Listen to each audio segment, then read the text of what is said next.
viva Italia, que viva Rusia ahí, que viva Francia, Argentina, Brasil, todo el mundo ahí. Les mandamos un buen abrazo y un beso a todos ahí, a ustedes. Come on, yo. Come on, yo. Come on, yo. It's like, yeah, but isn't this the unplugged version? I don't know. I think it's the unplugged version. All right, Polly, let's go.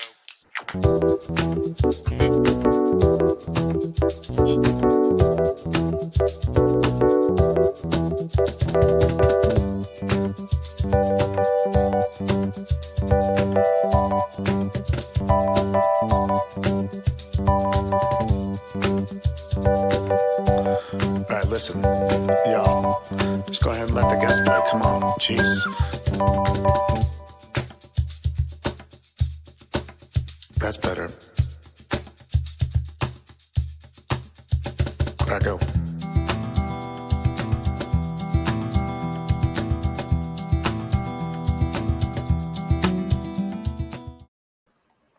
¿Qué tal, mi gente? Happy miércoles, happy hump day. Paulie here on the Latino Slant. Hope everyone is doing well. Man, what a day. I've had quite a productive day. I hope everyone is healthy and happy and doing well. So, yeah, in the pre-show song that you heard, Malagueña Salarosa, from the band Del Castillo. And we love those guys. They've been on our channel. We've raised money for them and their efforts. They hail from Austin, Texas, by way of I think is it McAllen? There's a South Texas city that they're originally from. But anyways, that song, if you remember that song, you've heard it in Kill Bill Volume 2. You heard it in Once Upon a Time in Mexico. Robert Rodriguez, when he plays guitar with those guys, they changed the name of the band to Chingon. They go from Del Castillo to fucking badass. Chingon. And you know what? My special guest is Chingon. Man, I absolutely really admire this gentleman and his channel. I love the just insanity and somehow kind of it feels like family and home, his live streams.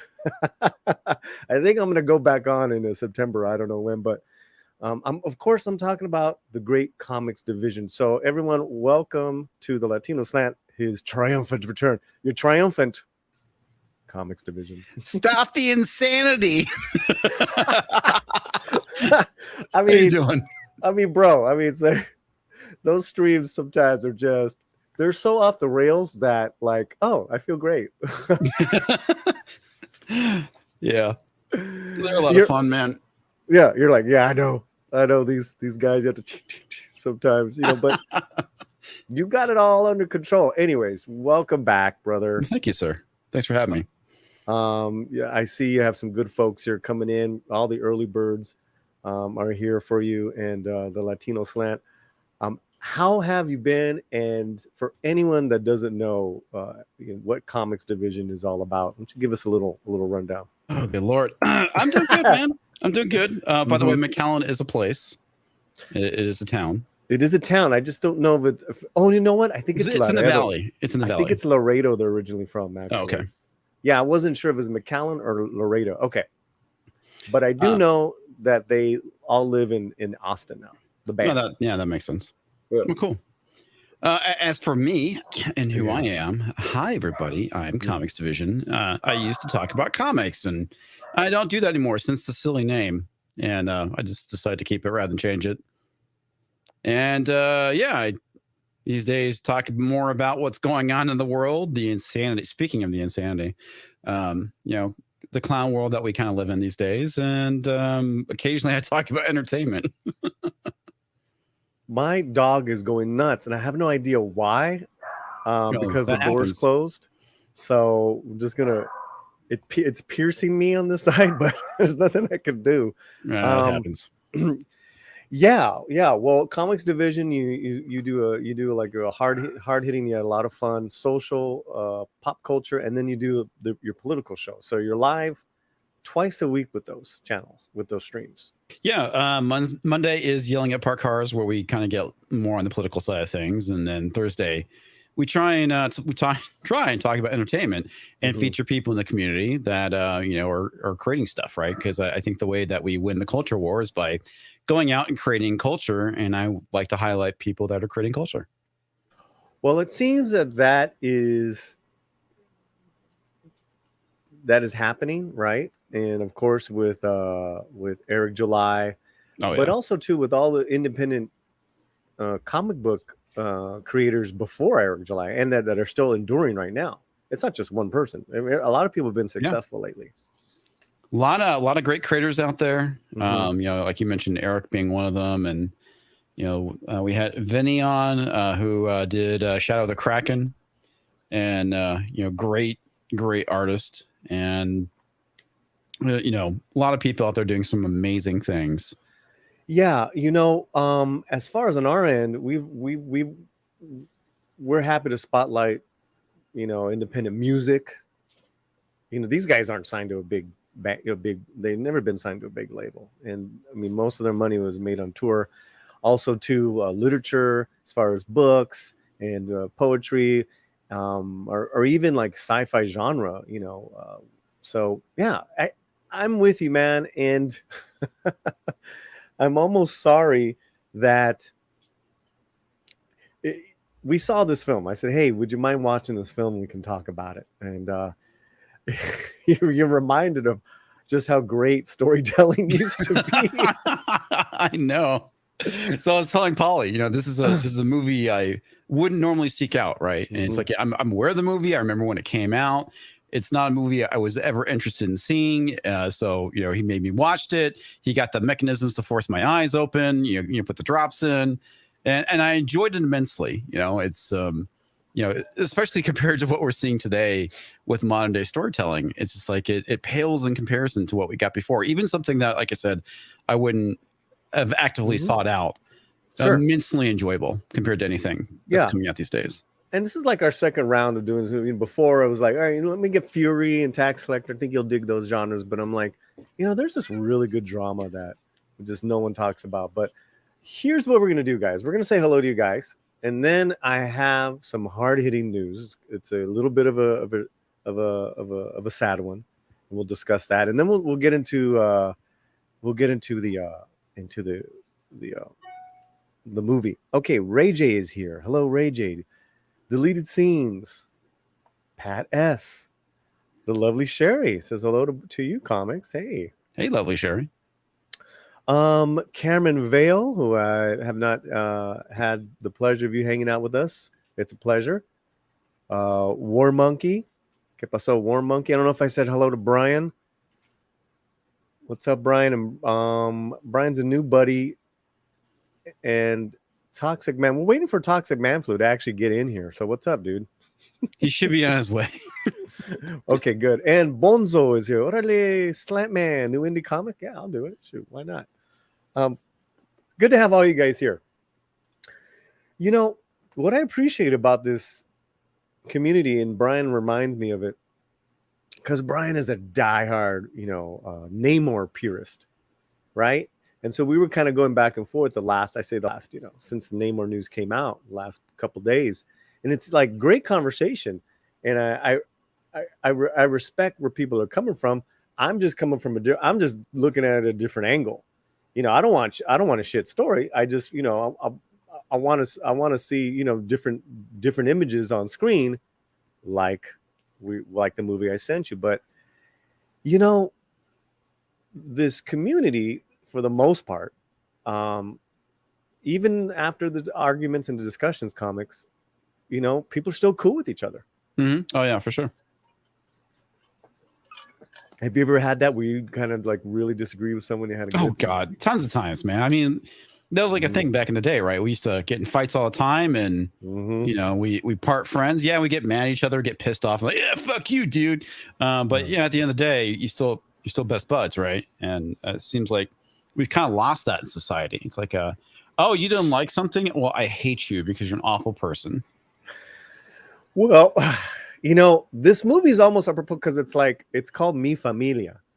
My Family, and that's the begin and end of our existence, right? Of our society is the family life, and anything teach. I mean, I was just floored by how it's almost beyond a message. It's not even a message. It's just like, this is what a family is, man. You know, and then you said, like, from being able to argue with each other to a father and sons. Oh man. But before we get into it, comics, I do have some sad news, and I want to share with you guys. So here it is. Rest in peace, the Choco Taco. Oh, we just got the terrible news that the Choco Taco has been discontinued. But in really bad news is when you get the dreaded bad flan. Rapaz, o putinho da porra, meu irmão.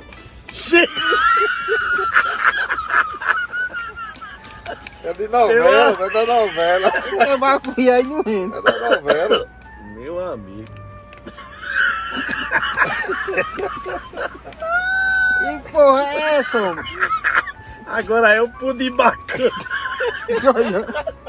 Ué, é sério? Tem que tirar um pedaço? Bota o dedo aí, dá uma dedada aí.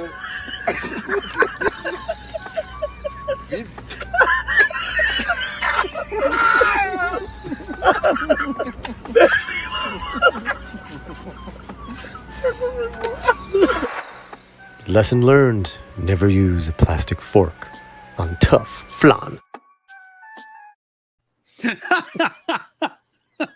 The idiot was like, it's in the plastic, dude.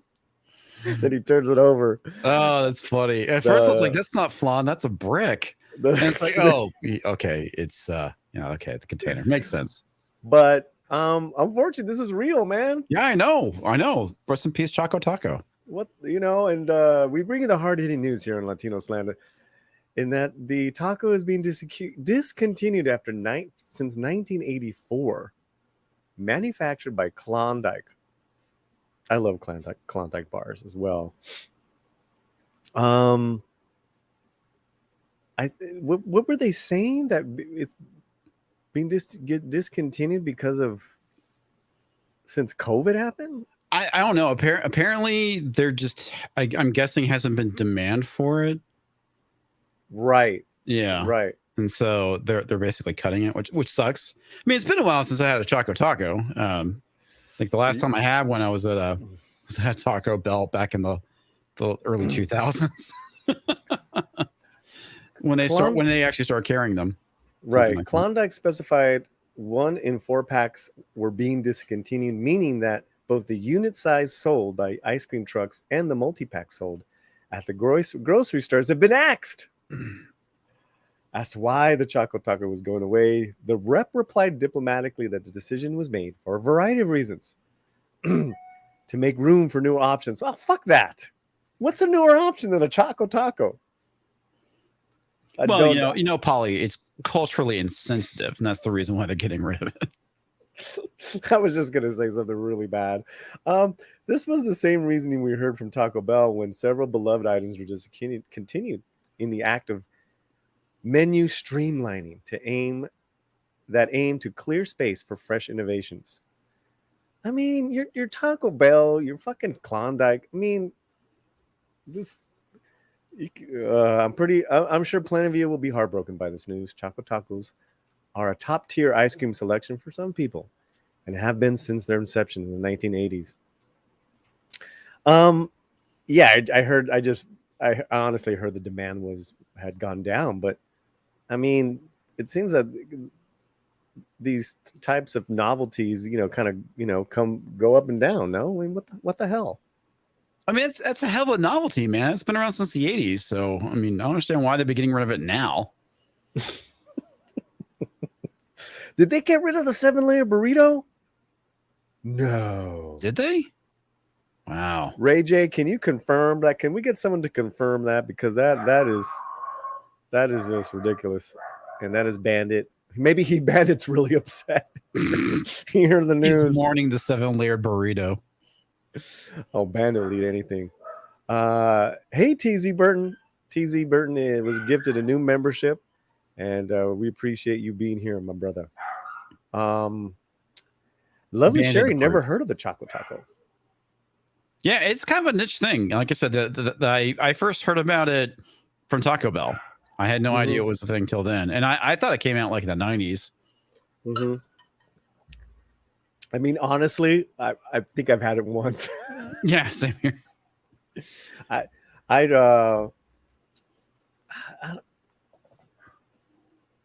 just like getting like the, just like regular types of ice creams and mashing them together myself. I don't know.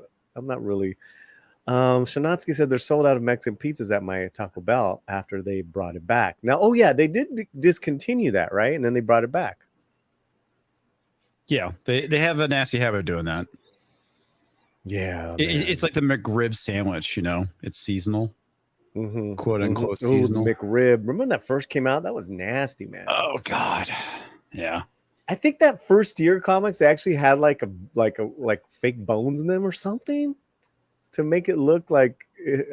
Yeah, they kind of made it look like it had bones in it, even though it was not. It was congealed meat smothered in barbecue sauce.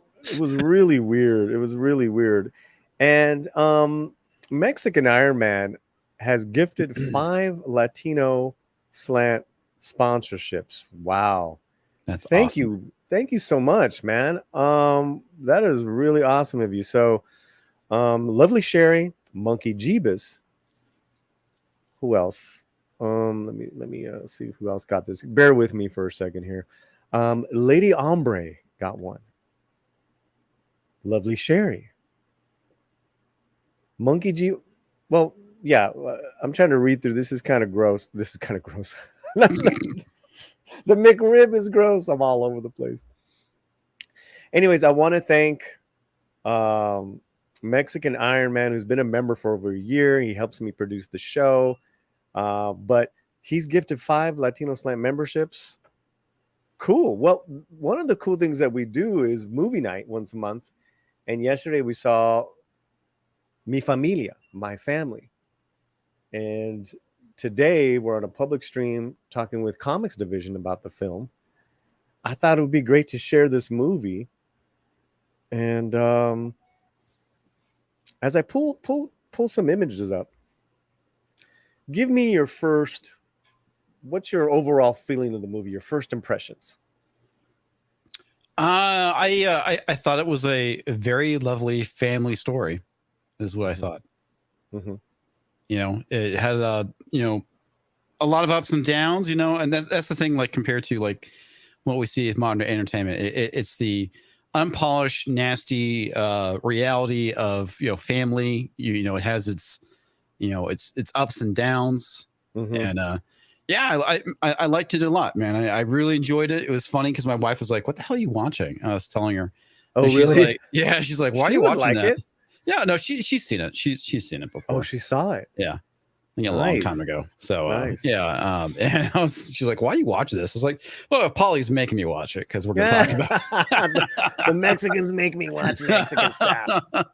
Thanks. Yeah, no, just playing. But no, she was just making fun of me for watching it, and it's like I said, it's a great story. I mean, it has a lot of like really good moments in it, and just sad moments, happy moments, and the whole thing with Jimmy Smits's character, which is oddly enough Jimmy, which I thought was kind of funny, was just a great story about how he's just kind of fuck up, and he goes to he's got a lot of anger and bitterness in him, and he has his kid, and his wife dies, he goes to prison again, and then he tries to reconnect with his son, and it's difficult, and it's it's touching, it's very touching.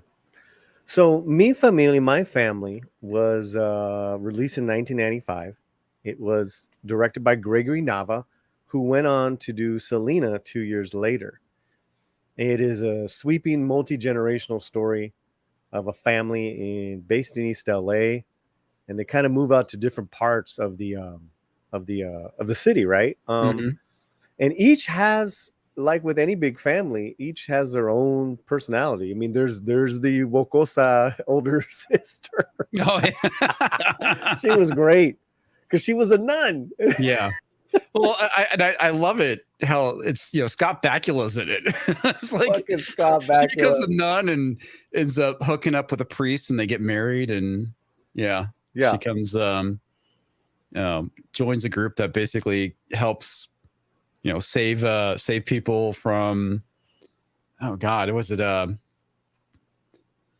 political dissidents? Political asylum. Yeah, political asylum. Thank you. That's what I was looking for. Yeah, and she's basically kind of like a civil rights kind of lawyer or do-gooder.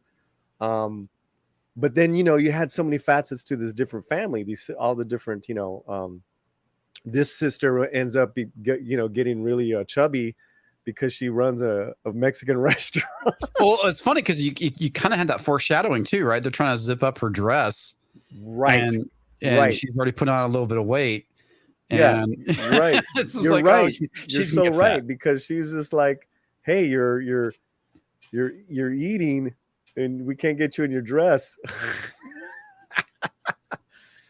Now, let me back it up, guys, because at the heart of this movie, there's so many wonderful hearts of this movie, just like with this family comics, is the father and the mother. And they show the father very young. He walks from Mexico in 1920, and he thinks it's going to be a week. It takes him a year. That's so hilarious. It takes him a year, and that's a great shot. That's a great shot because did you ever see or have old family photos like this of you're I've seen famous. You know what I mean? It's funny because I didn't realize that was J-Lo. That's J-Lo.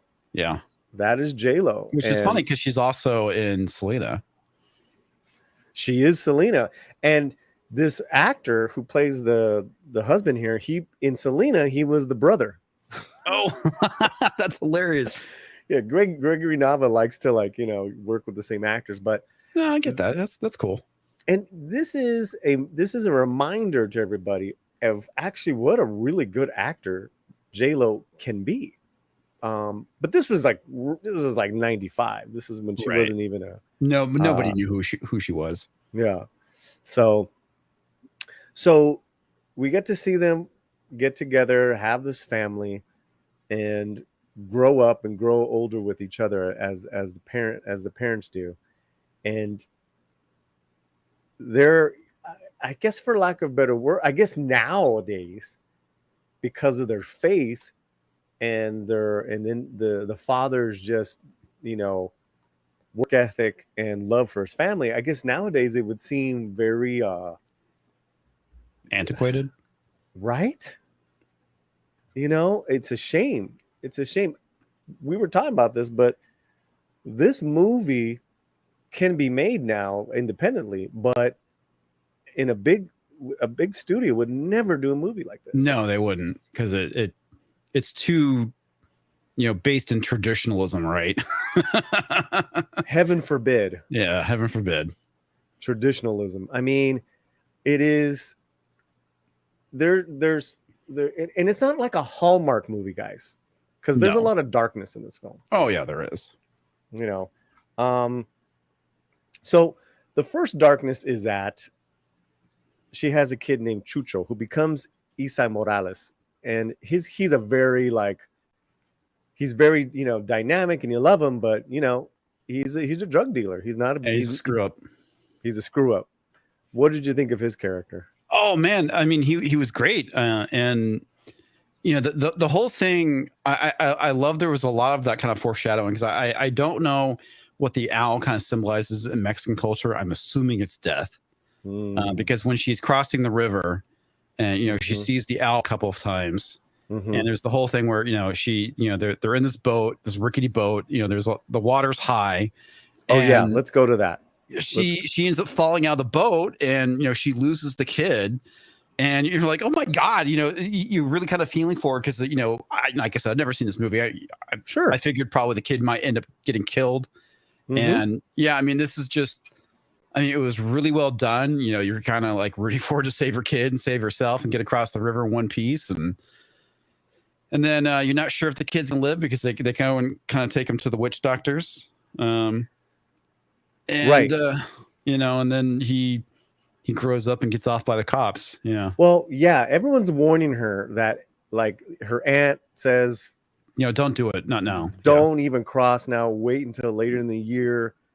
But because she has got to get back, and she justly, like, you know, she's an American citizen. Yeah, American citizen. And she was caught in a dragnet and deported. Right. Which happened back in the day. And I like how they touched upon these things without being wokoso about it. Right. Which I don't think people can do nowadays. Again, storytelling, guys. This is supreme storytelling. Yeah, and it's very much a human story. And it's like, and despite whether you agree with it or not, you can kind of relate to what's going on.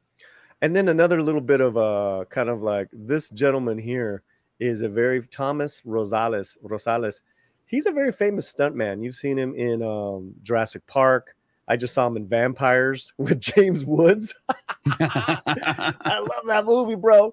And he got jacked up like they all do. You know what I'm saying? And speaking of jacked up, Toxic Man Flu. El Señor Tóxico, Hombre Flu. How you doing? Hey, good, man. We're happy you're here. Yeah, I do apologize, Polly, for being late. I've had machine problems all day, and I think I got them fixed, and by getting a new one.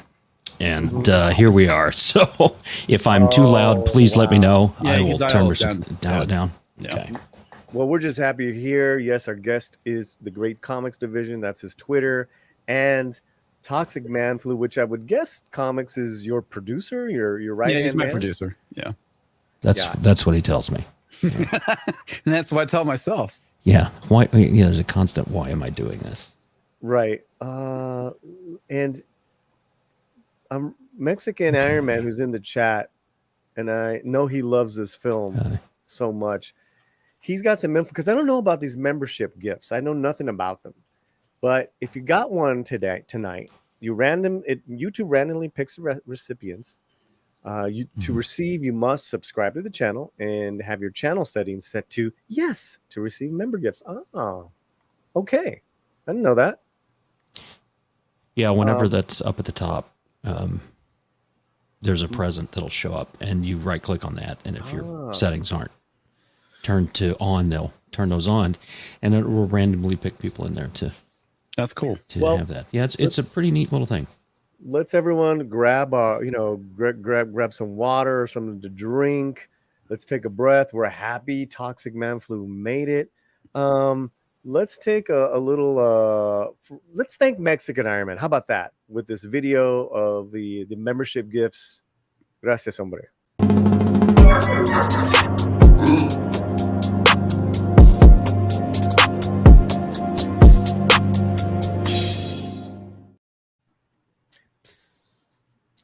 Okay, so Toxic. What were your first impressions of the film?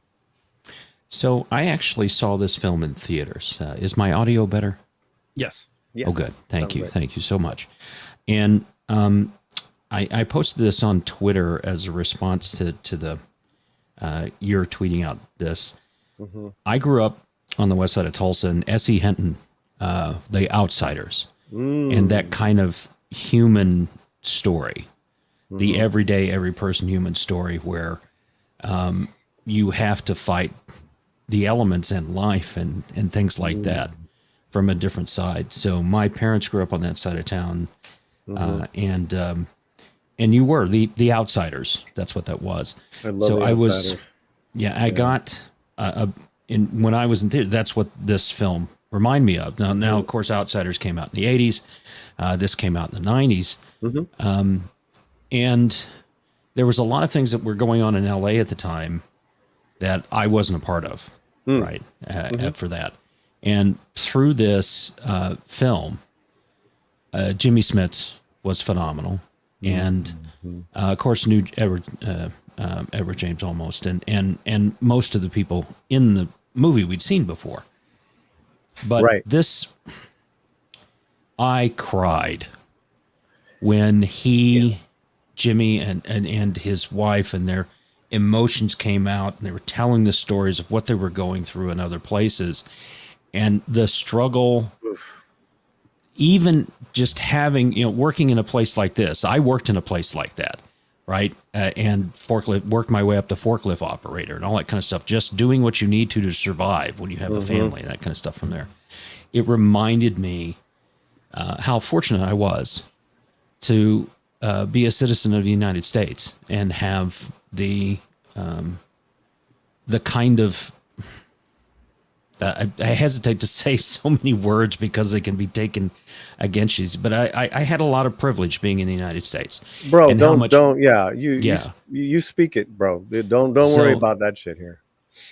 I identified, but I was also yeah, sure. It's a human story. Oh yeah, It's a family story. We all have these. My grandfather came back from World War II. He was messed up in the head. He had dozens of confirmed hand-to-hand kills in Burma. He wasn't right. My grandmother worked 3 jobs, raised a family of 5, went to church, did that stuff. And, marriage is marriage, and that kind of they laugh at it now, traditional values. It's family, right? And stuff from there. So when I saw this film, I just felt like, that's me. I saw myself in the characters. Oh yeah. Race, skin color, language didn't make any difference, right? This scene right here is the most powerful scene in the entire film, and that's saying a lot. And that's saying a lot. Of course. And the setup for it too is just insane, right? Because his sister, the nun, who is no longer a nun, who is working to save these political refugees, basically convinces him to marry her, and he wants nothing to do with her. And just how they get married, she's kind of distraught now that she's being discarded, and she just starts showing up at his apartment and doesn't leave. And then they have this very kind of human moment where they connect over music and dancing, and then they just both kind of fall in love with each other, and it's just such a beautiful thing. It's like, dude, come on. I know this chick, she's hot, right? I know we jumped to really far in the story for people that are in the chat. The way the storytelling works out is that the first half is really about kind of the formation of the family from Mexico, the different children being born, and it kind of ends with the death of Isai Morales' character. Now, Jimmy's character actually sees his brother being shot in the head. It's brutal. Multiple times. It's a brutal death. Yes. And it sends him on a trajectory of life where Jimmy Smith's is now, he's in and out of jail, crime. And this scene is where you see him be vulnerable for the first time. Yep. Mm-hmm. And what I love what you said, Comix, is that the scenes before it where the sister's trying to convince him, it's all very kind of comical. Yeah, it is. It's pretty funny. Right. And but the only one that's not laughing was Altheia's character when she gets out. Oh, yeah. Fucking what the fuck's going on here? Yeah. Yeah. She has no idea what's going on. She has no idea what's going on. And the other thing I like about this, this arc right here is that, here you have this guy, he's had a hard life, he's a bit of a thug, and he, falls in love with this woman, and he instantly wants to become a better man. They have a kid, she's pregnant. He goes and gets a job. He starts becoming respectable. And then you have everything coming to a screeching halt because she dies in labor. And then every like ounce of goodwill that he had built up, he just throws out the freaking window. Well, I mean, it's life. Yeah. You get, okay, done, I'm ready to go and all that stuff. And then it's ripped away from you. Yep. That's raw. And so the one point I want to make, you're making me choke up again, man. Well, it's so, okay, I'm going to do it again. Well, I hope. Go ahead. So the scene where they're together and naked, right? Yep. And they're crying and kissing. That filmmaking, that's what love is. So there's lust and sex. And then there's, as the Bible says, come together and know each other and be as one. And that scene showed it all, because they came together as one, and they were able to heal each other, right, by being open and honest and loving. So you asked me what I thought about this entire film. Sure. This entire film Thank you. Yep. solidified. My parents have known each other since the 4th grade. They're the only people that they've ever been with, right? When my dad had his surgeries to have his hip replaced, they said, you can't sleep next to him. Mom was laying on the floor holding onto his hand, right? That kind of love is what I saw in this film, right? And that's why it gets me. I can't really watch. You said, oh, hey, what I want you to be on. I'm like, okay, I have to watch the film again. And so I watched the film, and I had to watch it again, and then I had to get tissues. Thanks, Paulie. But that's the real stuff. When they talk about what's America, right? That's it, right? That's life. That's it. That's what America should be about. Allowing people to come together in love, platonic, sexual, and familia love, right?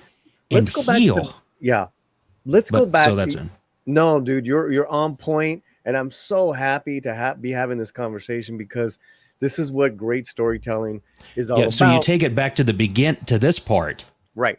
The same thing. Yeah. So Comix he's like, I don't know about, the native lore.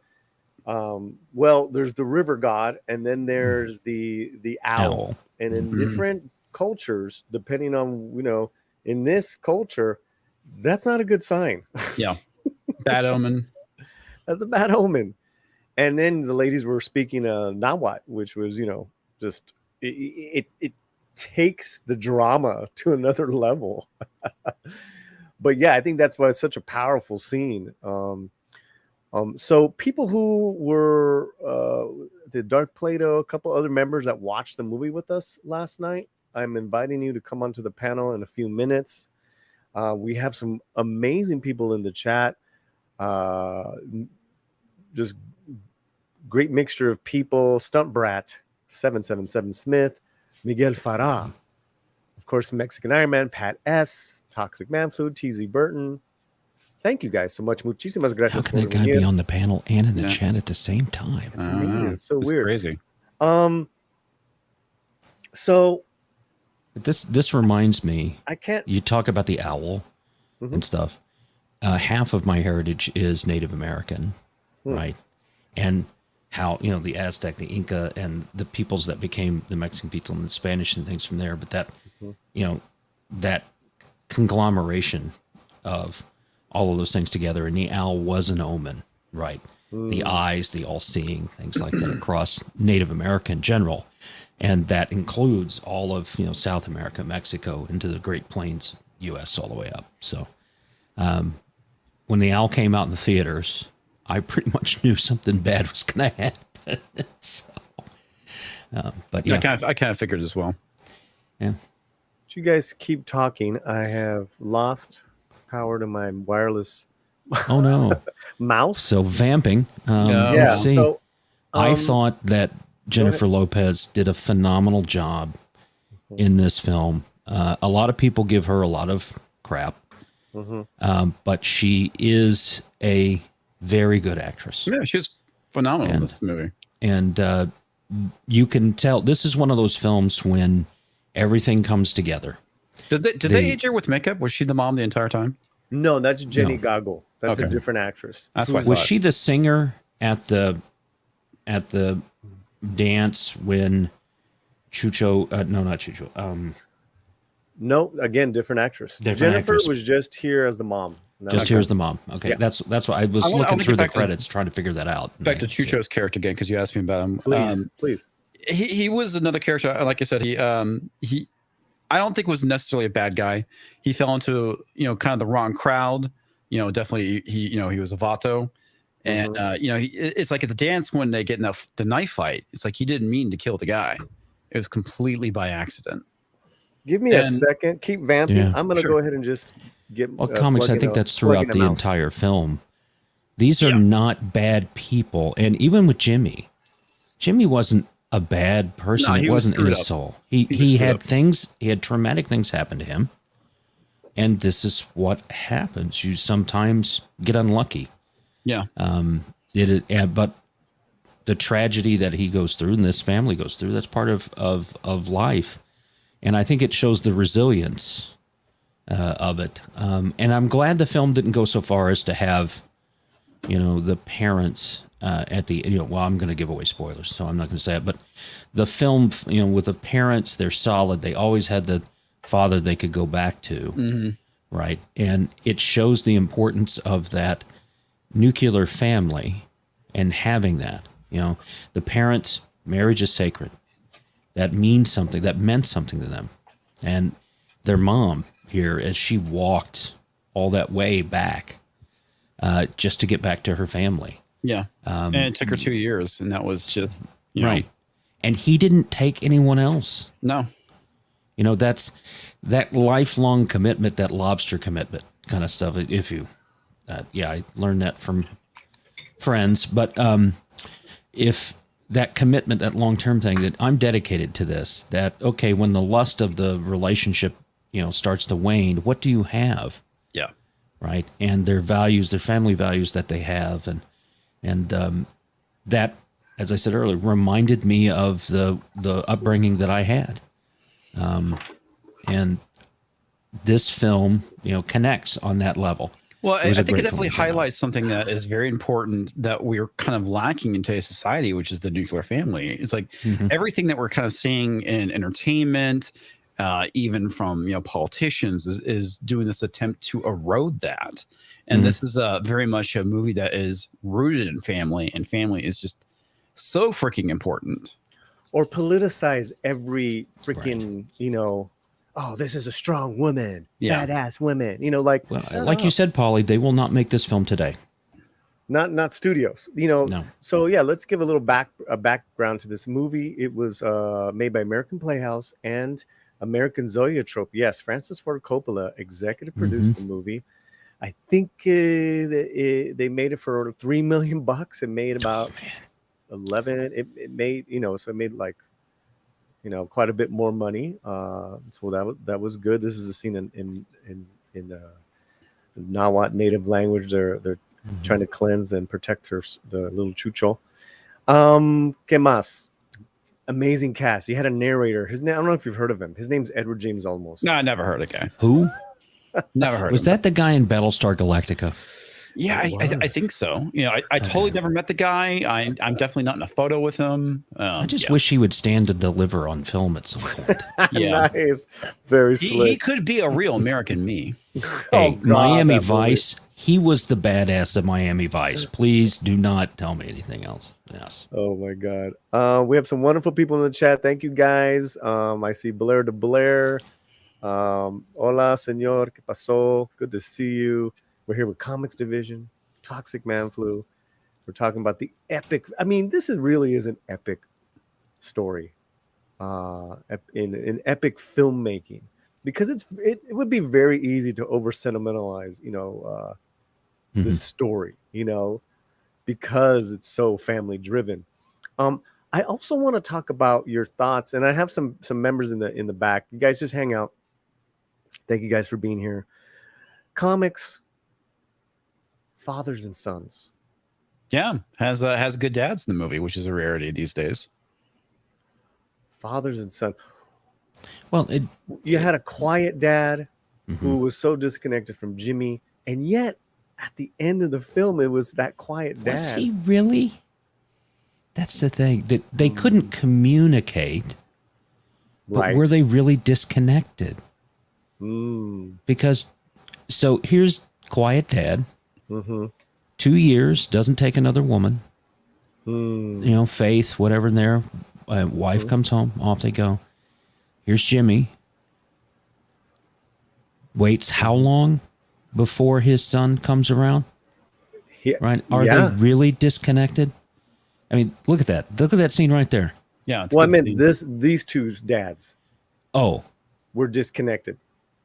In the narration, Eddie was saying that got it.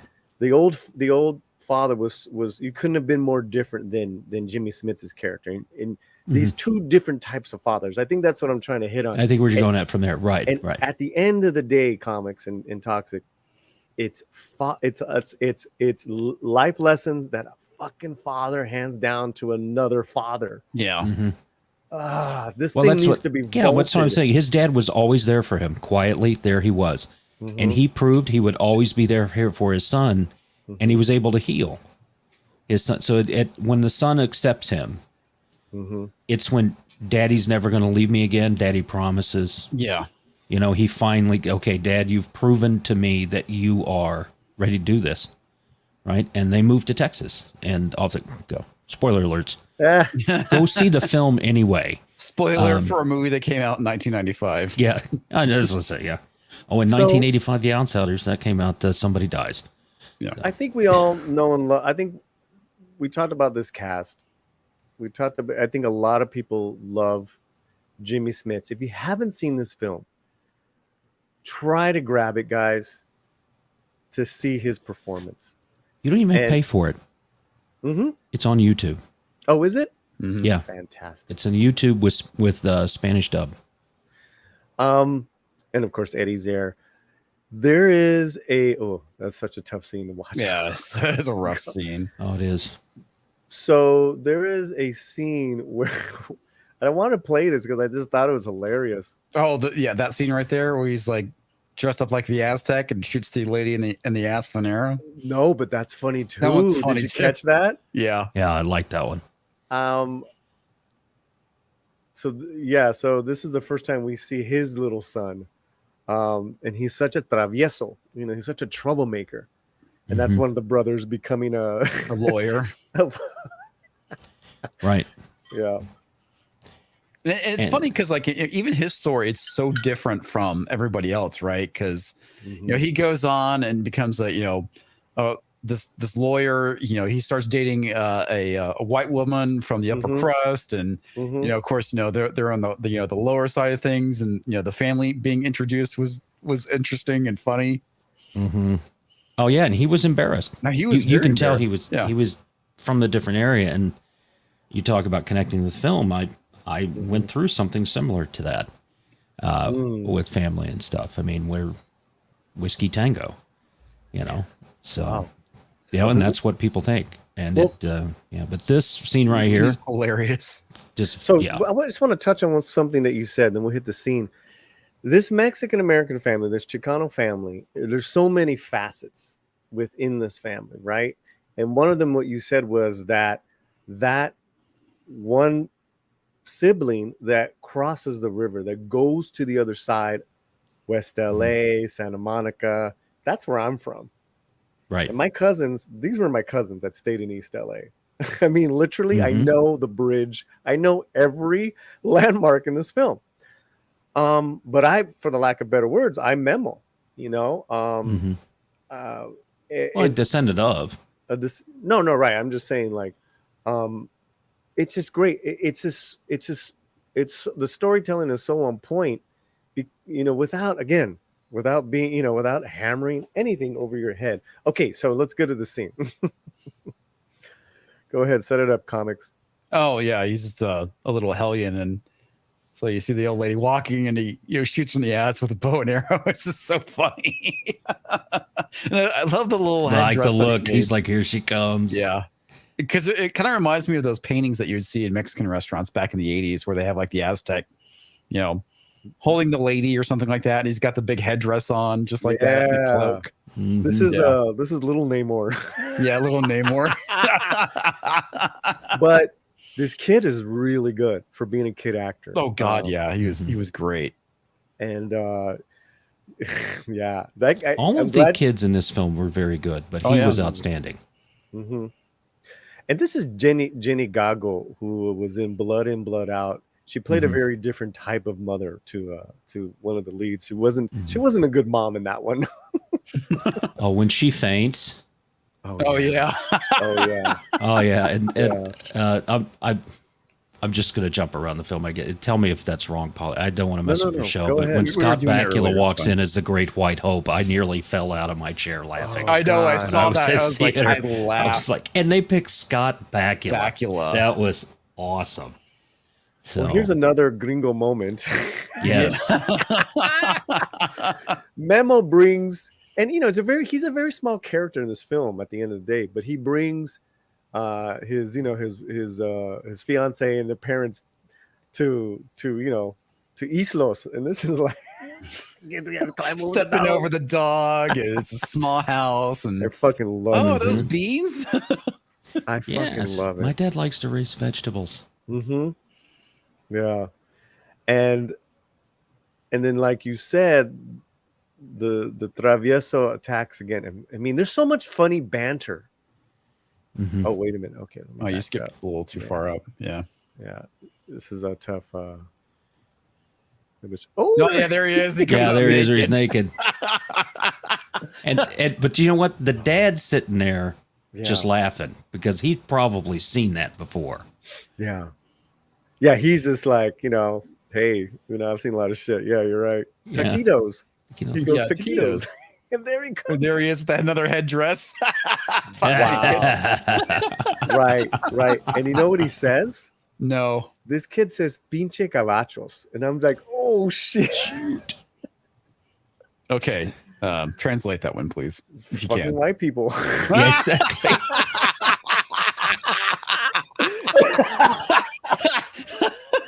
Oh God, I died. Yeah, that's why God. I fell out of it laughing in theaters when it was there. It was just I just love the mom's eyes. They're just like Yeah, dish saucers. Yeah, it's fantastic. And he's like so embarrassed. Now, before I bring in the members to join us, they were a part of the movie night last night. I'm here with Oh, this is it. I'm here with Toxic Man Food and the great Comix Division. Thank you guys. I know you guys are busy. I always love when you guys come and hang out on the Latino Slant. we're glad you're here. Yeah. And Thanks for inviting us. thank you for reminding me of this film. Mm-hmm. I just want to say that. I saw it today, and I'm going to call my mom when this is over. It's one of those kind of things. You're like, okay, family, this is what it's about. And kind of strikes that chord. So when we were watching this last night, I hadn't seen this scene in years, but this is Jimmy Smits, right? Mhm. Bail Organa bringing his son. Oh God, yeah, The completely. Millennium Falcon. I didn't even think about that. Floored when I saw this, right? And it's one that I had not seen before.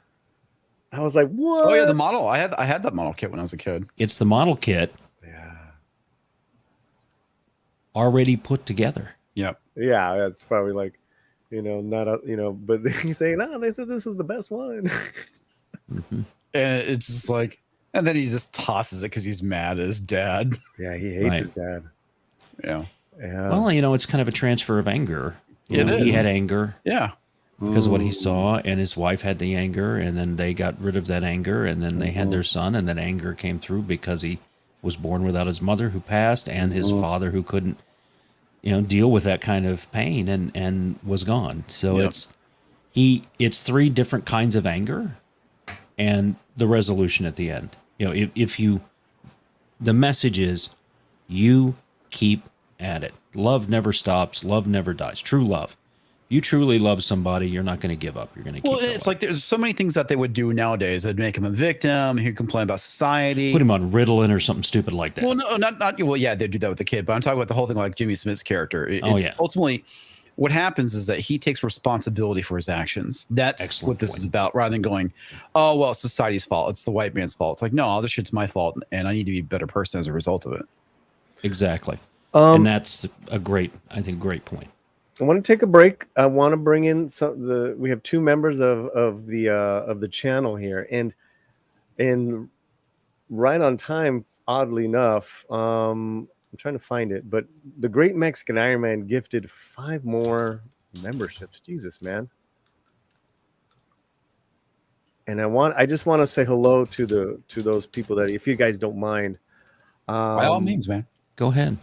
Dragon Master 360 got a membership. Hey. Hey. Thank you, Dragon Master. Stunt Brat 777 Smith. Got a membership. Órale. ¿En qué más? I'm trying to. I don't. Just hit me in the chat, guys. But the Great Mexican Iron Man. One of the treats that we do is we watch films.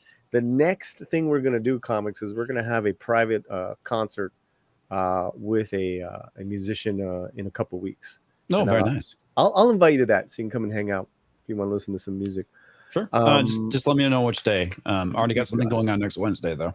You got it. No, it's not for like 2-3 weeks. Okay. All right. Cool. Here's our new member video. This is for you guys. Dancing Puppy.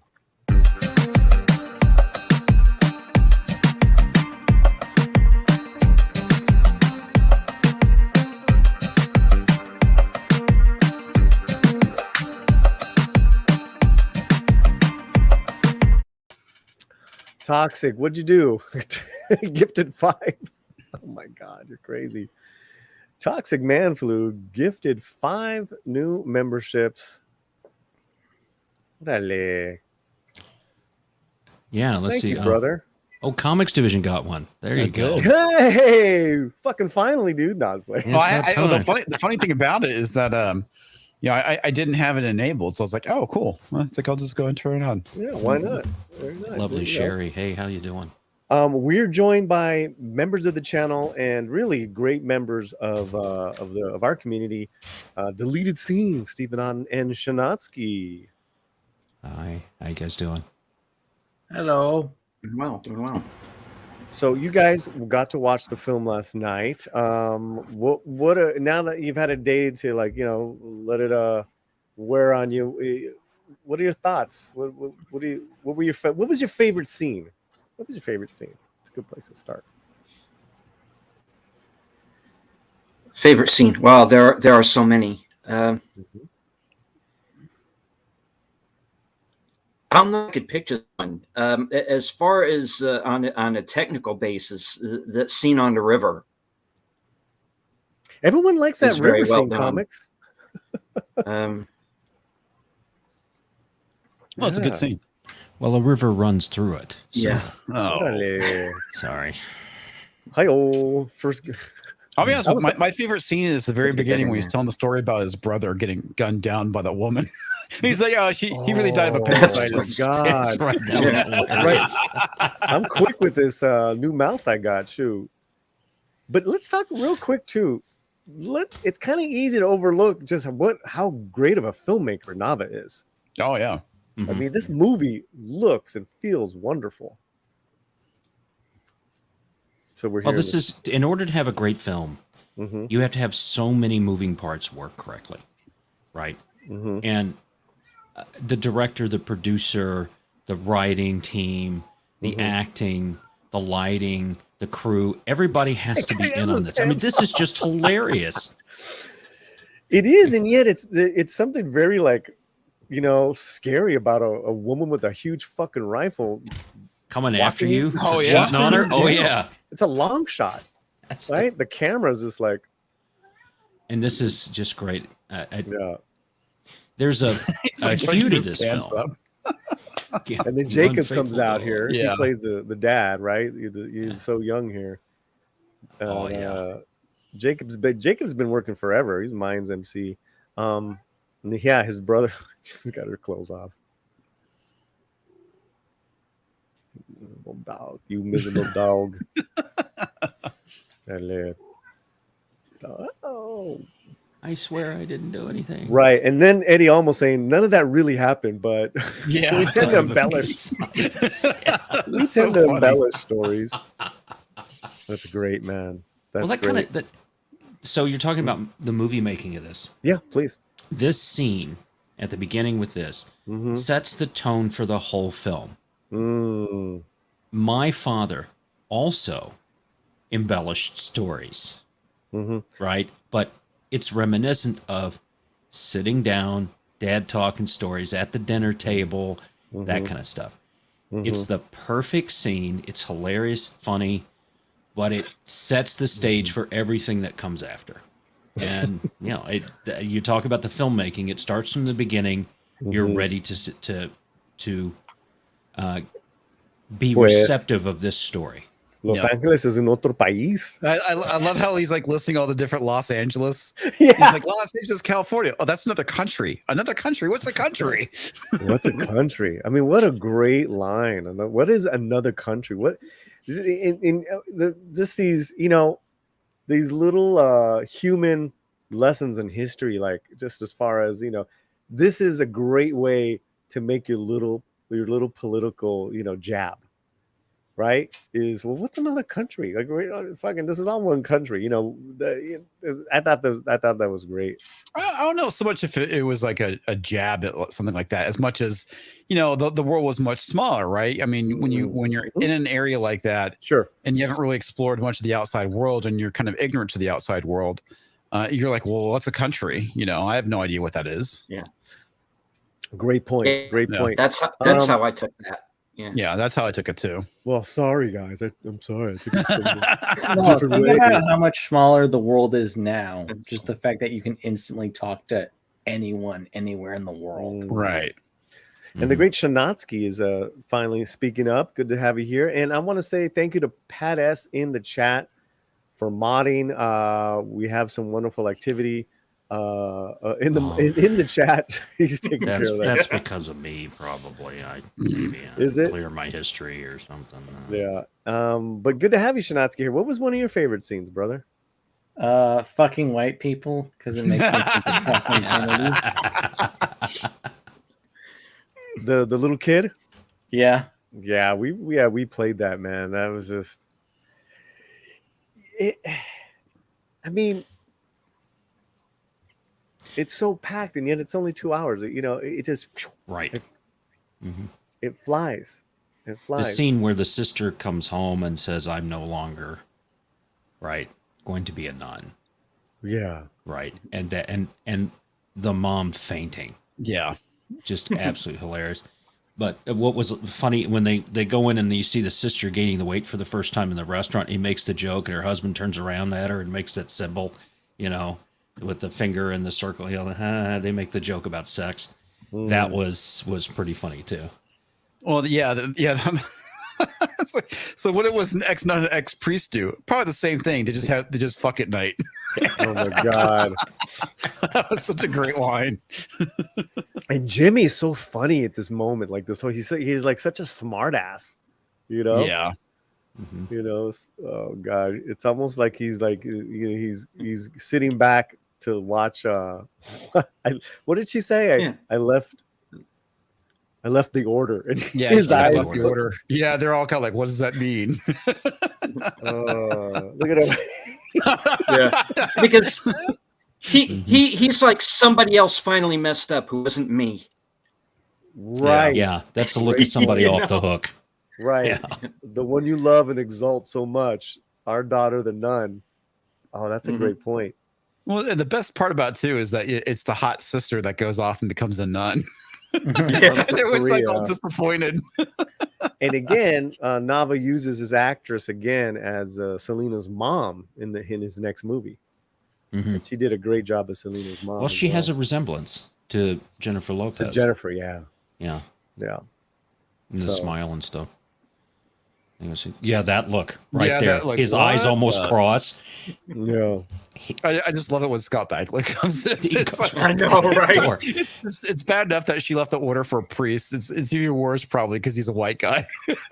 Pat S, thank you so much. Hopefully there'll be another mod or two to help out. Thank you, brother. I know it's a lot. Much love. This might be kind of bad to admit, but there she goes. Yeah, that was hilarious. Sometimes when you're not the cause of the situation and the argument's breaking out, sometimes it's fun to just sit back and watch. Yeah, because the heat is off of him for a second, Yep. Look, you are doing it to our poor mother. And there is Bakula. Here we go. Conquesting the native woman. I didn't even notice that it was Bakula at first until he walks in with the glasses. How's that for a quantum leap? And even like what he's Nice. wearing, he's so like granola, you know? Yeah. He's so California granola do-gooder, just like, wow. He's like, well, he's right here. Let me jump to it. Yep, there he is. Yeah.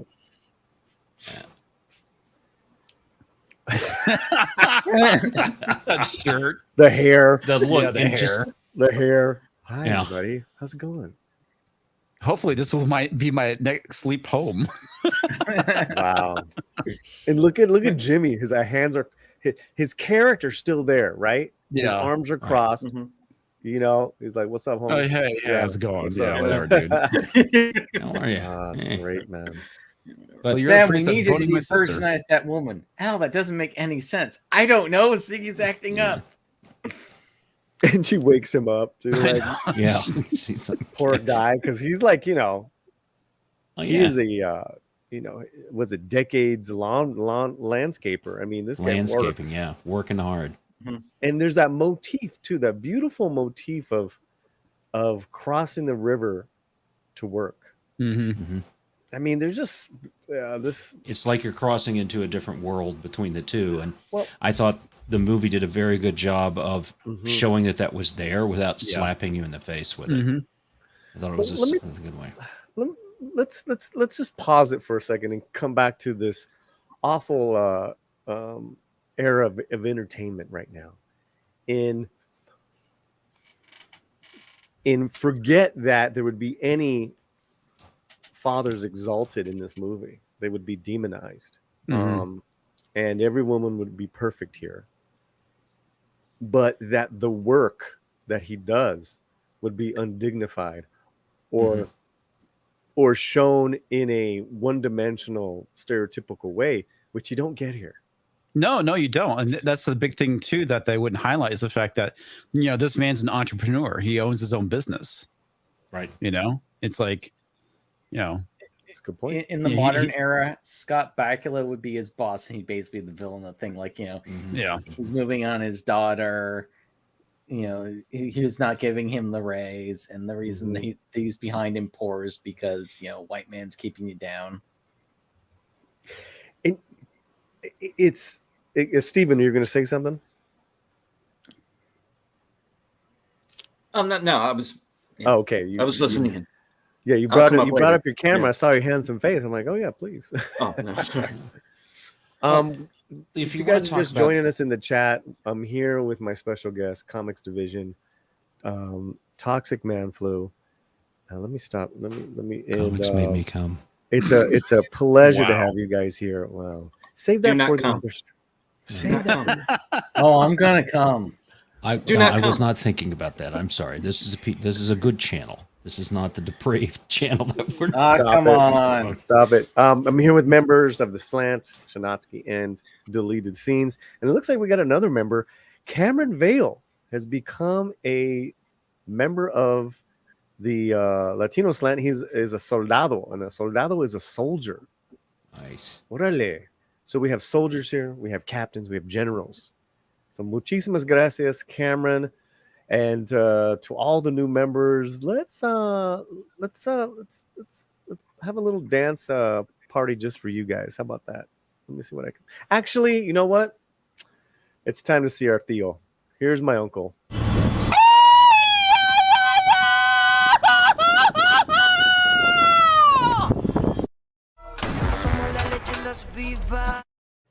Orale. And he drops the hammer. Hammer drop. My uncles. Hammer drop. All right. Well, let's Do get you want to back. go back to talking about how depraved and horrible movie making is today, or do we want to go back to praising this film? Well, it's. Oh, what did I do? Let me show. Because I could talk about this film for a long time.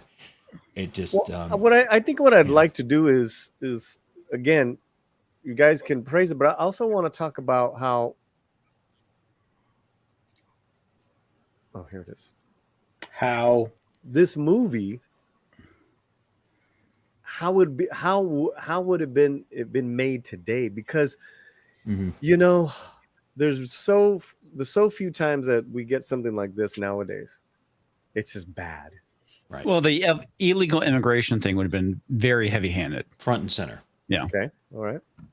Yeah, and it probably would have been one of the major themes of the movie, specifically when she was, unjustly deported. Right, that would have been a huge thing, I think. When ICE Chicho was would shot, have shot right? one of them. Yeah, Right. that would be another one. The whole thing with police that brutality. scene, it was bam bam, done. They would kept him away, kept the parents away. That And would maybe have been one of those extended slow-mo scenes, long pan shots, and all that kind of stuff from now. Because if the difference between that movie made then and if it were made now is that it would be made by people who suck today. The people who made this film knew what they were doing. They were good at their craft. Yep. This film is shot incredibly. The scenes are done very well. They are impactful. They make their point and they get off the point and they go on. Because you don't want to hit people over the head with these things so much and they lose the connection to this is also my family. Right? I had these uncles, right? So you're looking at the uncles and stuff that were there. I had an uncle that did well. I had an uncle that didn't. I had an uncle that had problems. That as I said in the beginning, I see my family in this. It doesn't have anything to do with race, ethnicity, all that stuff. It's the humanity part. It's the human part of it. They wouldn't be able to do that today. Yeah, another thing that they would have thrown in Latinx, and they would have made one of the family members gay. Or trans. Or trans. Or both. Or every character. Instead of in this family where there's like, the one do-gooder, which there is opposing views within the family. Like Jimmy's like, I don't want to fucking do your thing. And then he later say, I'm a goddamn revolutionary. Yeah, I know. That was pretty funny. you wouldn't have that if I could say it, diversity within a family. Yeah. It would just be all one wocoso no. Yep. I agree. Yeah, because there's a few diverse. There's no diversity in this family, right? It as you would say, it's one race. Oh, I mean family. diversity of thought. Oh, thought. Yeah. Sorry. Like they're so diverse within this family. They're so diverse of their. Oh yeah, there's diverse personalities. Yeah, but right. That's what I mean. Like that. Yeah. Oh, yeah. Okay. Sorry. No. Yeah, because I cut somebody off too, and I'm sorry. Because go ahead. In the modern era, modern writers, mind you, not talented ones, but modern hack writers would have had it pointing out that they were more antiquated and racist, and the forthcoming generations more progressive and liberal minded. And the family would have basically split apart and like died at the end because they don't like families. The families would have like basically died out. Like it would have been like, the ending would have been we lived a good life. It's like I wasted my life raising these kids. We could have done so much more with it. It would have been more about the breaking of the family than anything else. Oh, would there have been a family? I think what they would have done is that I think they would have tried to show you how antiquated, in their opinion, the family is, the nuclear family is. Right. We talked about that before, right? Yeah. This is why the nuclear family fails. It's One of the daughters would have had to have become pregnant and had an abortion. Yep. God. Yep. That would have had to have been in there. Of course, it would, Polly. But can you imagine? I mean, it would have destroyed the film. And then the parents, these parents. Oh man. Oh. I think the tragedies that they had to endure in this film were on point. Yeah. A BDS character. It's very deep, man. It's very deep. I mean, I wouldn't have. I mean, it's not that let me hear me out. It's not that I would like to see a gay character in this family, like then, because they surely existed. In my family, my goddaughter and cousin, she, what was funny is that, she had a whole quinceañera, whole presentation, and I remember presenting her as a godfather. As a godfather presented her. But a couple years later, she came out. And her and her wife, they've been together forever. They're raising kids, grown kids now, whatever. But they are so rowdy, like this family. They live in East LA. They're so loving and rowdy, right? I'm just like, man, like, they're hilarious and they're so funny. I thought, you know, maybe that's too much to have in this film. I think it would be, because Yeah. I think that you know, Here's the other thing. This movie works the way it is, right? No, you're right. You're right. But here's the other thing with that: if you're gay or female or whatever, you're not allowed to be as flawed anymore because they have to like be an example. Like case in point, the boys, they deliberately did not kill a character because they were a lesbian, because the showrunners were afraid of being listed as that show that killed the gay character off. So what I also love here, guys, and this is Isai Morales and then Michael Di Lorenzo. He was in New York Undercover.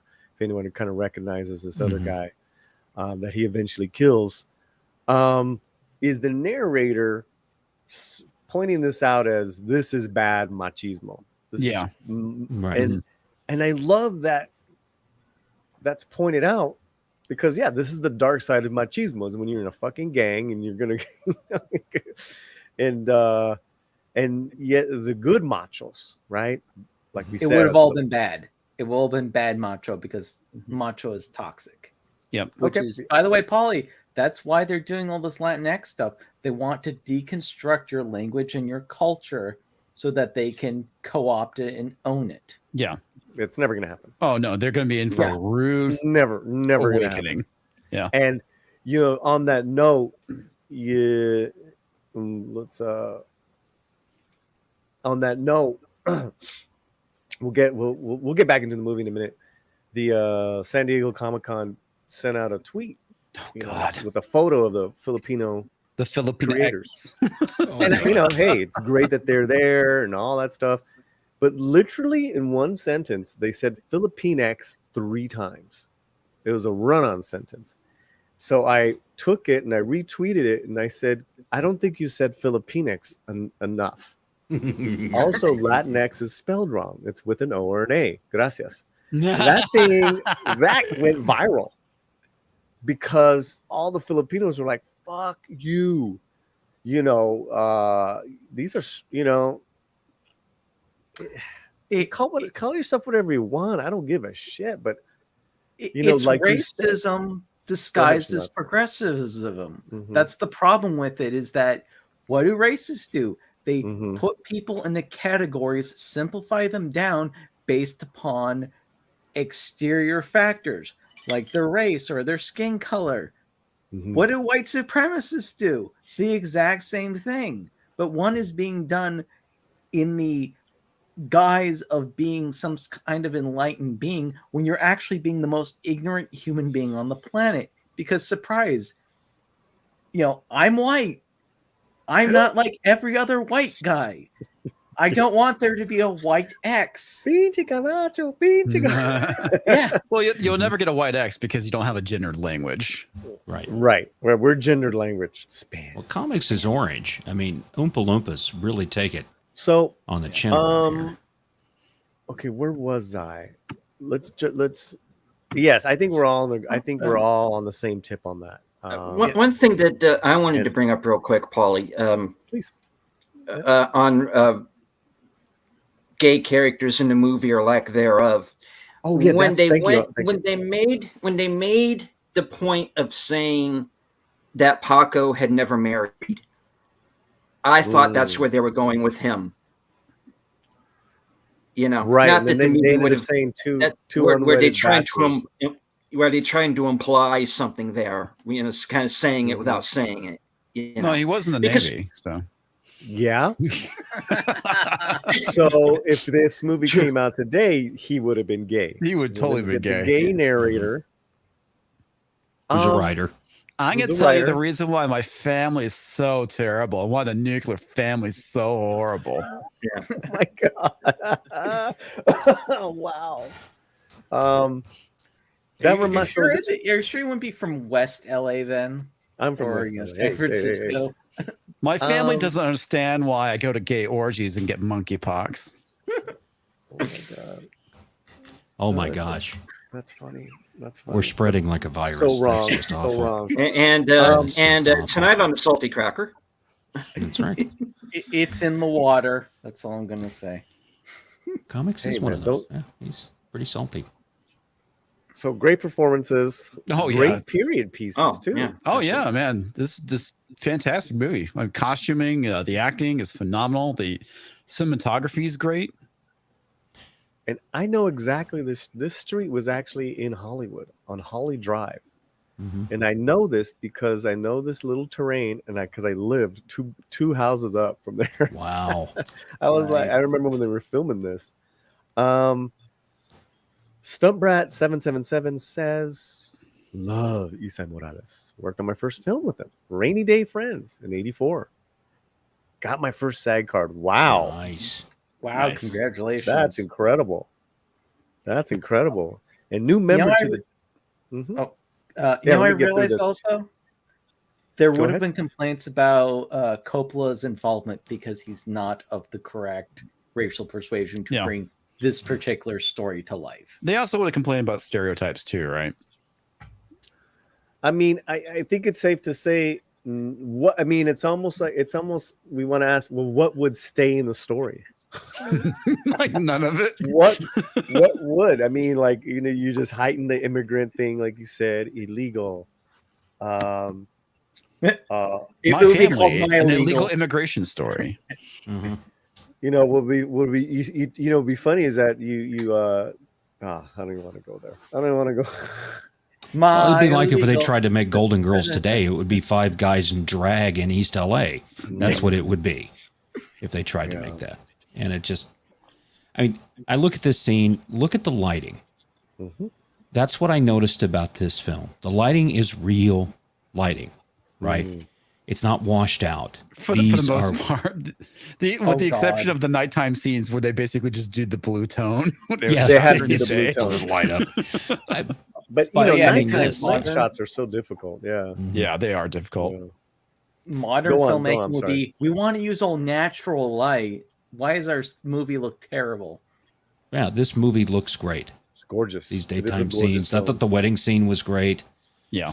Well, again, so It's- let me go ahead. Finish your thought. I'm sorry. Well, I just say Finish your thought. The Godfather had a very important wedding scene. So, and I'm not comparing this to The Godfather only stuff, but the family. So the Italians' family, right? The theme of family was told in a different way. This, I think, was a very positive way to show how important family is to specifically this family of Mexican origin. So, and not in that Vin yeah. Diesel Fast and the Furious family kind of way. No.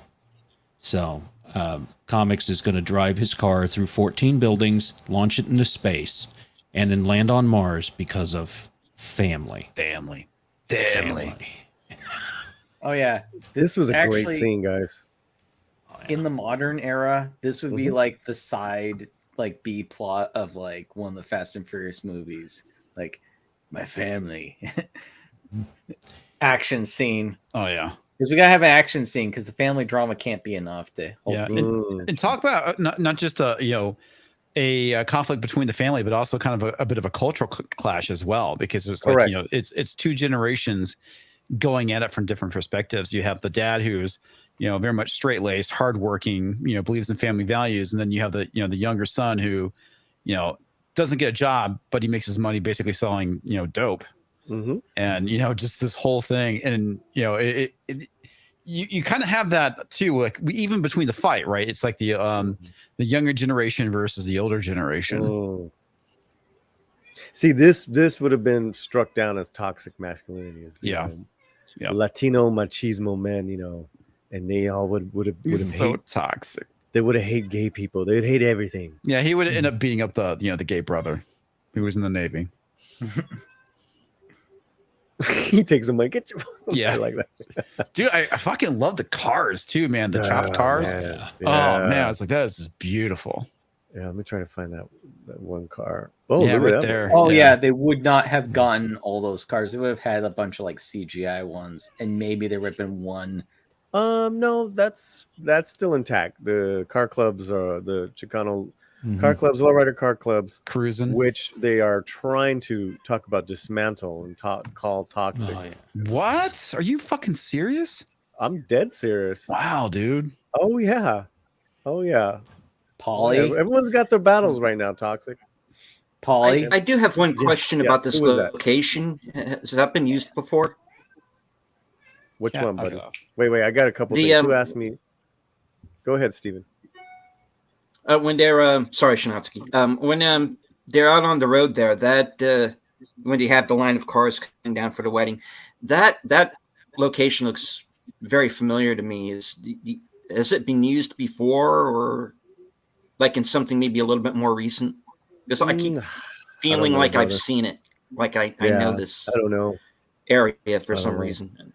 We're gonna get to some of your comments in a minute, guys. Shanatsky was gonna say something. Just Polly, tell your people, gatekeep long, gatekeep hard, and gatekeep without mercy. Do not give a fucking inch to these gatekeep early, parasites. gatekeep often. Gatekeep off this. Pretty funny. Gatekeep mercilessly, because that's what they'll accuse you of. And it's like, no, you have the right to have your space that your people have made for themselves, not to get trampled on by idiots who come into it and will disrespect it and then demand changes. Cameron Vale says, hell, I was raised around Mexican families. Hell, a lot of tradition there. Even among the young folks, the tradition runs strong. I don't think they can co-opt those folks. And then Vinzinger, and it's good to see Vinzinger. As someone who's of Mexican descent, I agree with you. I mean, there's definitely some people who are, Hispanic and woke. I have some family members like that, but yeah, of course. But what I just say is, don't be silent if you see something. So, recently there was a rapper who released a very, you can even say racist, stereotypical video. Tyga, his name's Tyga, very popular, and he basically played a fat Chicano with a lowrider car. He played a bullfighter, all this stuff, but it wasn't like it wasn't funny. It wasn't good satire. It was pretty bad. So myself and some other, Real American Cholo, Daily Chella, we all spoke out again. We're just giving our opinions on it, right? Mm-hmm. You should. That this is not cool. Especially what you're saying in your lyrics, where you're basically saying in Spanish to suck my cock. It's like, yo, the fuck. And then you have, Latino women, of course, all over, of course they're gorgeous and have, the whole thing. So Rolling Stone picked up on it. They did a story on him. And then yesterday, and the video will be out tomorrow, but Tyga had a panel with a Real American Cholo, and I cannot wait to see that video. And that's just from us not being silent, because another thing that we get a bad rap on is that we're docile, we're quiet. And it's like, you guys got to stop doing that, especially Mexican Americans, which is millions of fucking people, millions of Americans. And you definitely need to do it, because like if I do it, they'll just call me racist and blow it off, right? It won't have the impact such as someone like you, Polly, speaking out against this stuff. Yeah, and that's why, and that's why I do these things, though. Also, too, I invite you, Robert Meyer Burnett. Hey, Chris Gord, let's watch a different film. Let's watch maybe something you hadn't seen, and let's talk. Let's hang out. That's how I like to roll. Yeah, dude, it works, man. Totally works. Yeah, it doesn't do me any good if it's just me or let me bring in another Latino podcast. It's like, what the fuck? I don't give a shit about that. I like breaking bread and all that good stuff. Wait a second, anyway. You're Latino? Yeah. Wait, I thought he was Latinx. Stop it. I thought Latinx. I don't know. Whatever. Yeah, if they come in, just yell out, "Go X yourselves," and then punch them. But go X yourself. I mean, but the thing I like about this, Polly, is the fact that you're exposing me to films. Like I said, I would not have gone out of my way to go watch, right? Mm-hmm. And it's like, the movies that you sent over have just been phenomenal, Oh, oh, where's the strong, powerful Latino characters that didn't happen before 2015? You know, and all that stuff. That's America pardon my language, Chavez, bullshit. First Latino character on film. Whatever. What was a horrible? It was a horrible characters till the white character. people gave us them. It was a really bad character. Yeah. I mean, I don't even know what that character was. Find a bad character. In this it was film. a checkbox. Find what one. that character was. I was really, and especially when you put that up against these films from the late '80s and the mid to, we had a golden age of these films from like La Bamba, like all the film schools and stuff from the '60s to Desperado, from the '70s no, started to pay off. No. There was a 10-year thing where almost every year there's a great fucking Chicano, U.S. Latino film, and you're just like, wow. El Mariachi was good. Mariachi was there. This, Selena, La Bamba, Born in East L.A. Born in East L.A. is funny as hell. Born in East L.A. is the song. He's bringing up a lot of shit, and it's funny as hell. He had a top 10 song out of that.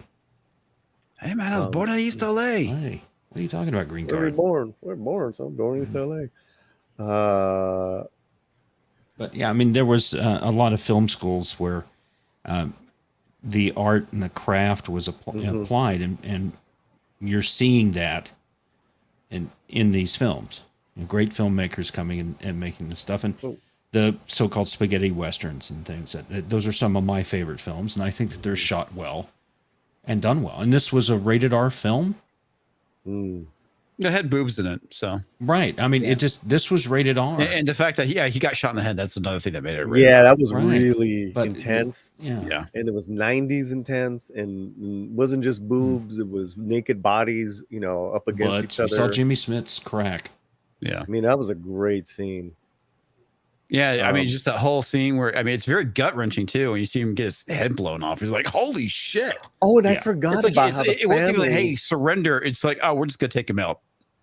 And the family's watching I Love Lucy at the time. And he's like, God, I dig Desi. Which was...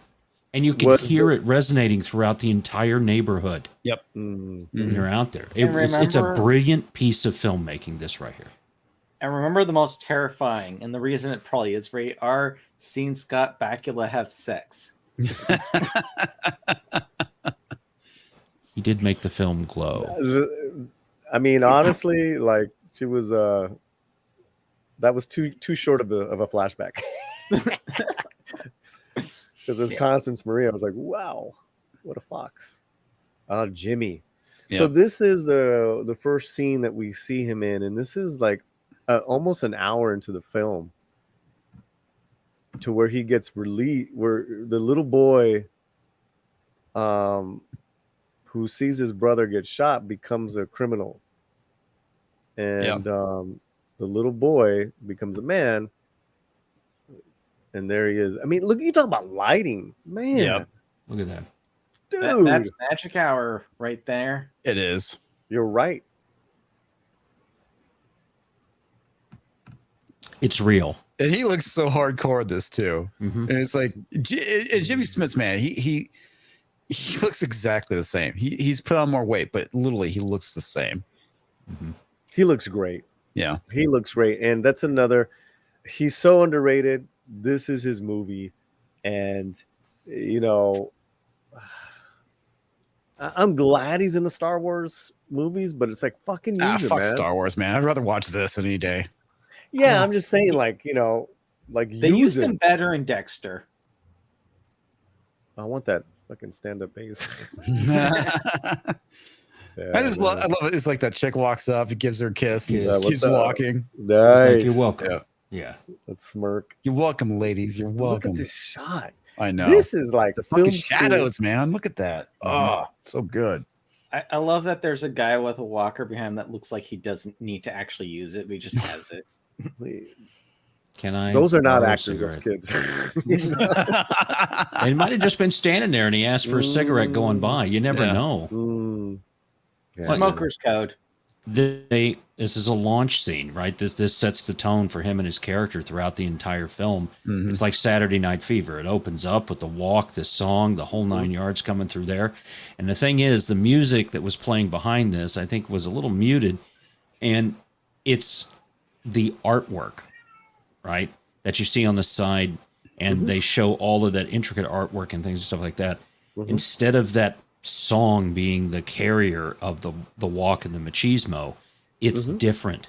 The machismo of this character is brought out through what's around, right, and what they show, and so it's the same kind of effect in the end, but it's done differently, and with the long shadows and all these things coming out, just a phenomenal scene. I also realized this wouldn't have gotten a theatrical run if it was made in the modern day. It would have been one of those things that would be bought straight to by video Netflix and then just dropped. Yep. Another thing too I really liked about this is the whole thing with the bars, with him being in prison, and then you see him like at the house with the bars on the window. It's just like it was such great parallels. That's called foreshadowing. That's good foreshadowing because it's something that you're not consciously aware of. Well, I would say it's definitely a theme with his character. But those bars are in all the houses.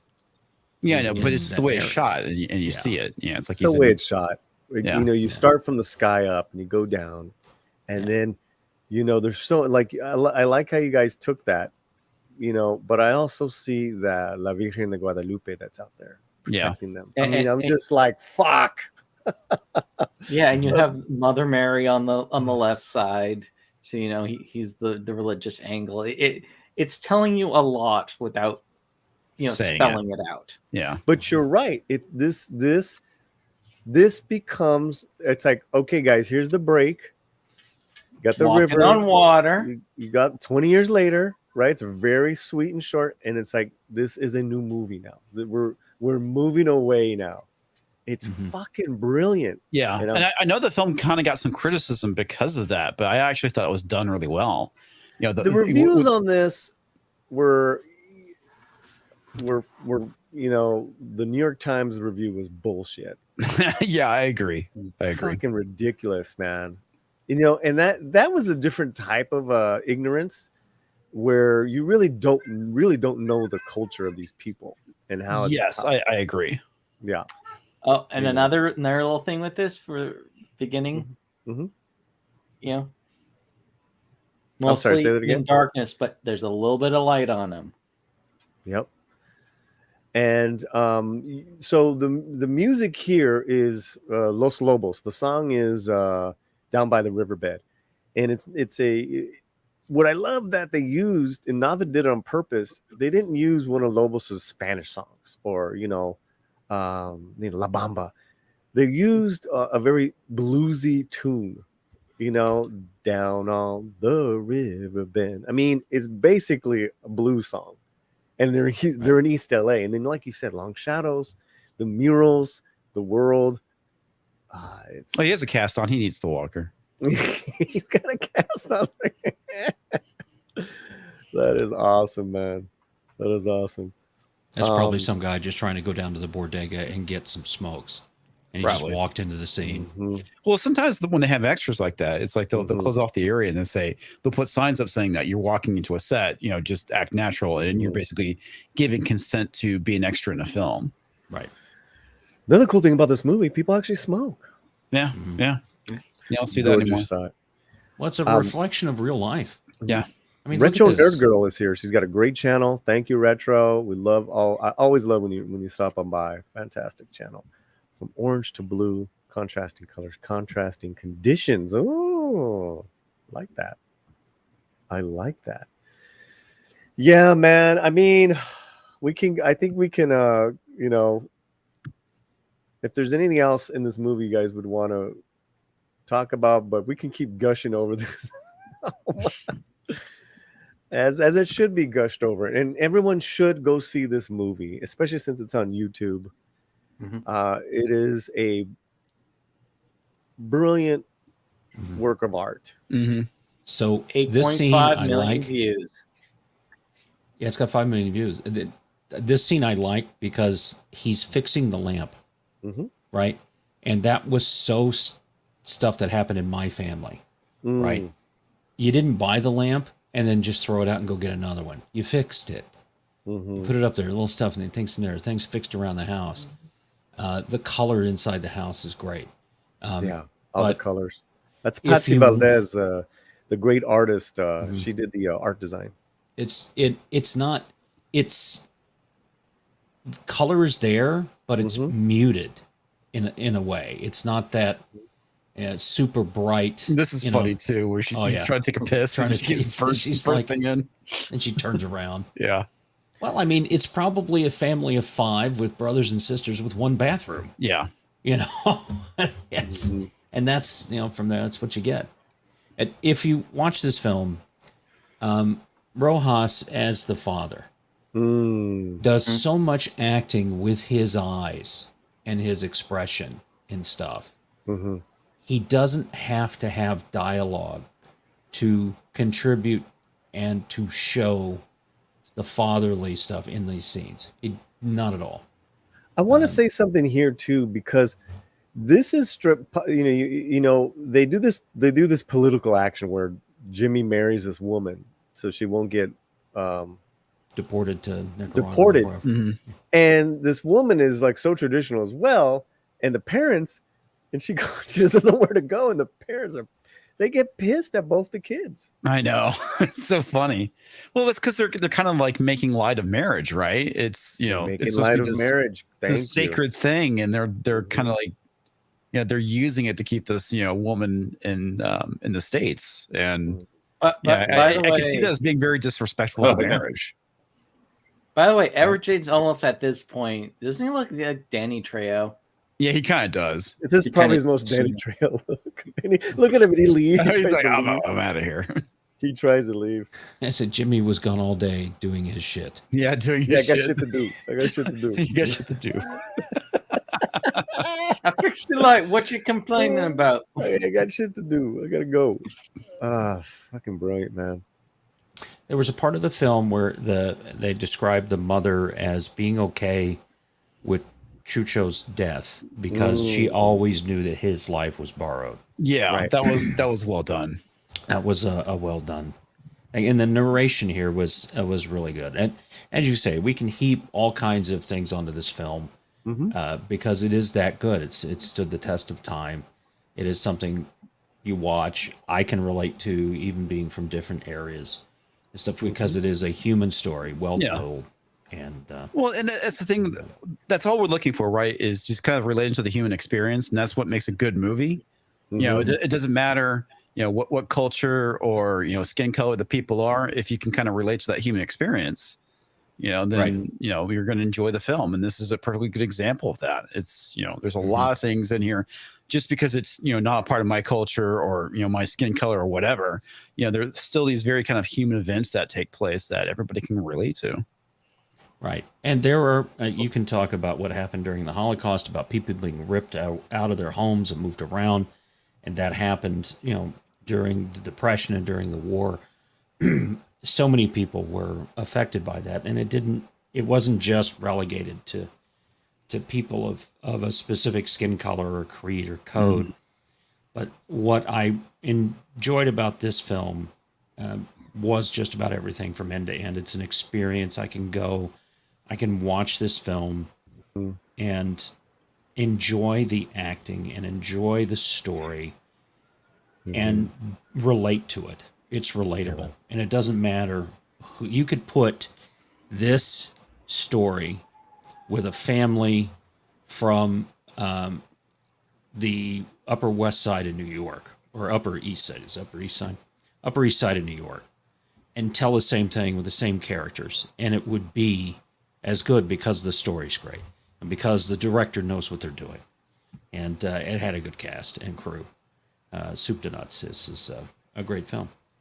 So, thanks for making me watch it again, Polly. Thanks for making me cry. Thank you.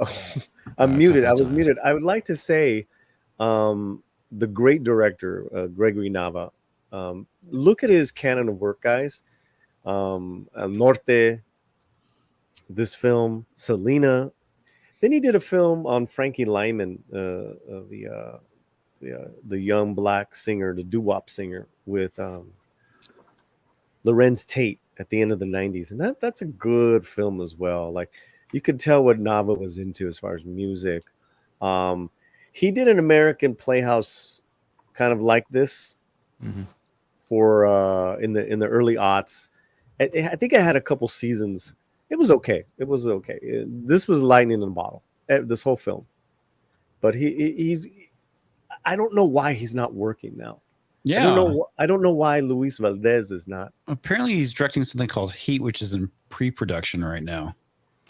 But you know what I mean, Comics. Yeah. It's like a director this good should have been just banging out. Yeah, seriously. Why not? I mean, this is like a lot. This is all what, over 25 years ago, almost 30 years. Yeah, like the last thing he really kind of did, I mean, directing wise, is like 2007. It was like the making of Selena 10 years later. Yeah, that's like nothing. Yeah. I mean, it's not nothing, but that's a good film too. That's a good film too. And that is like these films, these are standing the test of time because the Selena TV series was not good. Was not good. And you guys brought something up where it's like these films are actually getting better and better over the years. There's so many universal family situations that these guys go through. It's like, wow, this is good stuff. Like, oh yeah, another film, Stand and Deliver, during this time. We did a Stand and Deliver talk, and we had Eddie Almost on. I mean, that was just amazing. That was on Midnight Saturday. That was just blew us away. That was a good stream. I saw that blew us away. Blew us away. I know a couple of these actors here.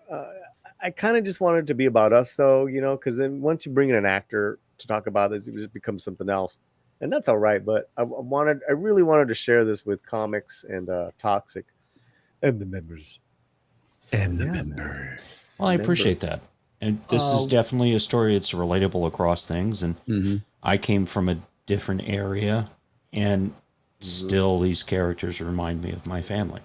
I thought this was a very poignant scene. Yeah. What could have been. And kind of his regret too, like with throwing his son out. Yeah. That's an excellent point. Another thing that the narrator brought in, that he never really was right with what he did. Yeah. It's heavy, man. But that's something that is so true. Especially with those families that are in, more lower class, middle class communities, that you always did kind of lose one member to that world. So my youngest uncle on my mother's side went to Vietnam, got messed up, and never was right. And the family we still don't know where he is. So, those kind of things happen. And you have 5-6 kids, you're going to have this kind of stuff. And here's him seeing the angel again, and he saw as a young man. And the peace it brings him. Total peace. Because, all the kids have gone. They all have, whether they're gone or they all have different purposes, and, they did their job. The watermelon is significant. His garden, bring those things up. Watermelon was the sweet, right, that you had, and there was always a couple of slices. My grandmother's table. My mother if anyone that I would like to interview Comics would probably be the director. Man, that would be awesome. God. And Dragon remembered the stream that we did with Sand Delivery. He said, I watched it after getting the COVID vax. I laid on the couch for the most part. Well, I'm glad that we could help and entertain you, man. While you're healing up, and I'm glad that you're doing well. I had recently had it, and it was not fun, but I'm almost 100%. And God bless anyone that's got through it. And you got your families, you got your people, you got and you're on the other side. You're on the flip side. You're on the good side of things. Yeah, man. One thing to add with it, because people kind of bring this up as an argument that they want characters are just like them I don't. Especially with writing or the little bit of acting I've done, I don't want to be myself. I want to be someone else for a while. I want to go through someone else's story and their experiences because I'm stuck being me. I'm always going to be me, but I will never get to be that father in the 1990s who, go for that. I'll never be Jimmy. I'll never think. But through these types of media, I can kind of vicariously experience and learn from their particulars of their life. Yeah, I agree. And the people I hear talking about they want characters like themselves are basically neurotic assholes. Well, there's that element of narcissism, I would say, right? Because when I go to a movie, I don't go to a movie to see myself. I go to a movie to see a story told. Well, I'm not gonna lie. We've had this discussion. I love it when I see something that is done so well, and they happen to be, Latino or whatever. Oh, yeah, I get it. Because it's an accomplishment. It you just and it's great now. If that image is up there because it's so powerful, right? Media is so powerful. Now, if that image is up there just to be up there, so someone higher up check the box, fuck that. That's the issue, though. Yeah, that's the issue. What a lot of the stuff is. That's what everyone's doing today. Comics, they're not doing these films. They're not doing these fucking films, and that's the issue. Yeah, right. They don't even know how to do something like this. Well, the thing that drives me crazy is that they're pretending like they're breaking all these barriers. It's like, God, these barriers have already been broken. Right? They're pioneers. Right? Oh, the ground is freshly tread. It's like you're being a pioneer by walking into Walmart. It's like, I know you kind of briefly touched on this, the whole thing with they made Namor Aztec. I actually think the design. I saw the trailer. I didn't care for it, but I thought the design looked cool. If that was like a new original character, I would be down with it. But the fact that they made it Namor, it's like that's not the character. Right. Yeah, look, we can let's finish this and let's talk. We can talk about that for a minute if you have some time. But yeah, I got some time. Yeah, the cafecito line, the beginning, the end of the movie. Yeah, this is great. And continuing with my point, what I do like this is that I get to experience the Latino and Latina advent because this is authentic to them. But you're right about Rosas. I mean, look at his he okay. It takes a special actor to be able to act with their face to do this, right? Yeah. So you're talking about can they make this film today and all this stuff and everything. If they were reminded in film school that this stuff has already been done by other people and done better, they're not going to be able to get their I participated blue ribbon. Right? They and I think that's where this film shows, okay, life's going to suck at times. You keep going. And what filmmakers today haven't suffered. Read the bio on the director, and he was married to a German director who started the vegan or vegetarian movement, was in that. And he was in film school in LA and this stuff and these things happen. He went through all that and was able to tell this story. These people that are doing these stories, they haven't gone through anything. Right? And the only good stories that you see today, the only good film stuff you see there are really coming out of people who've been through something. Yeah. Right? And it's very rare. The best thing that I've seen on television is Only Murders in the Building. Oh, great show. Great show. Phenomenal show. Cameron is it Vale? Vale or yeah. Folks, Vale. This has been such a pleasure. I feel right at home here. That and for some reason, strange reason, I now crave asada. Yeah, man. And the wife will just have to put up with going out. Go out, man. Hell yeah. Whatever you do, don't ask your wife for a sandwich. Just don't. Yeah. You want to look really good. Let me tell you something, Cameron. You could say, dos carne asadas. Por favor. You sound really cool, man. Un de pastor, un de pollo, dos de asada. Right on. Good stuff. Where were we toxic? Oh, we're talking about the people that they just haven't gone through that stuff. And one of the only Right. things that I'm seeing on television that I really liked was Only Murders in the Building. And you've got classic, and it's being done by Steve Martin, and he's the producer on that. And The he's been executive through a lot of producer, these things. He's writing these things and doing this stuff. He had a TV show, and it's about some washed up people and some young people, and he's telling a mystery story, and they're unraveling stuff. And there's gotcha moments and things such like that. The Mrs. Flew and I, we've got one to watch for this week, and it is a phenomenal show that we're going to sit down and we're going to watch. Yeah, we watch it every week as well. We're huge fans. And there's not too many other things out there that I can say that we can do that with. And being reminded of these films, because honestly, I knew this film was out there. You said, hey, why don't you watch it? I went and watched it again, and I had to remember what I'd went through, and when I saw the film and all this, and we went out to the theater and see these things out from there. And it's sad to me in a way that we just aren't going to see films like this because we don't have filmmakers like we used to. And, the film is called Mi Familia, My Family. It came out in 1995, directed by Gregory Nava.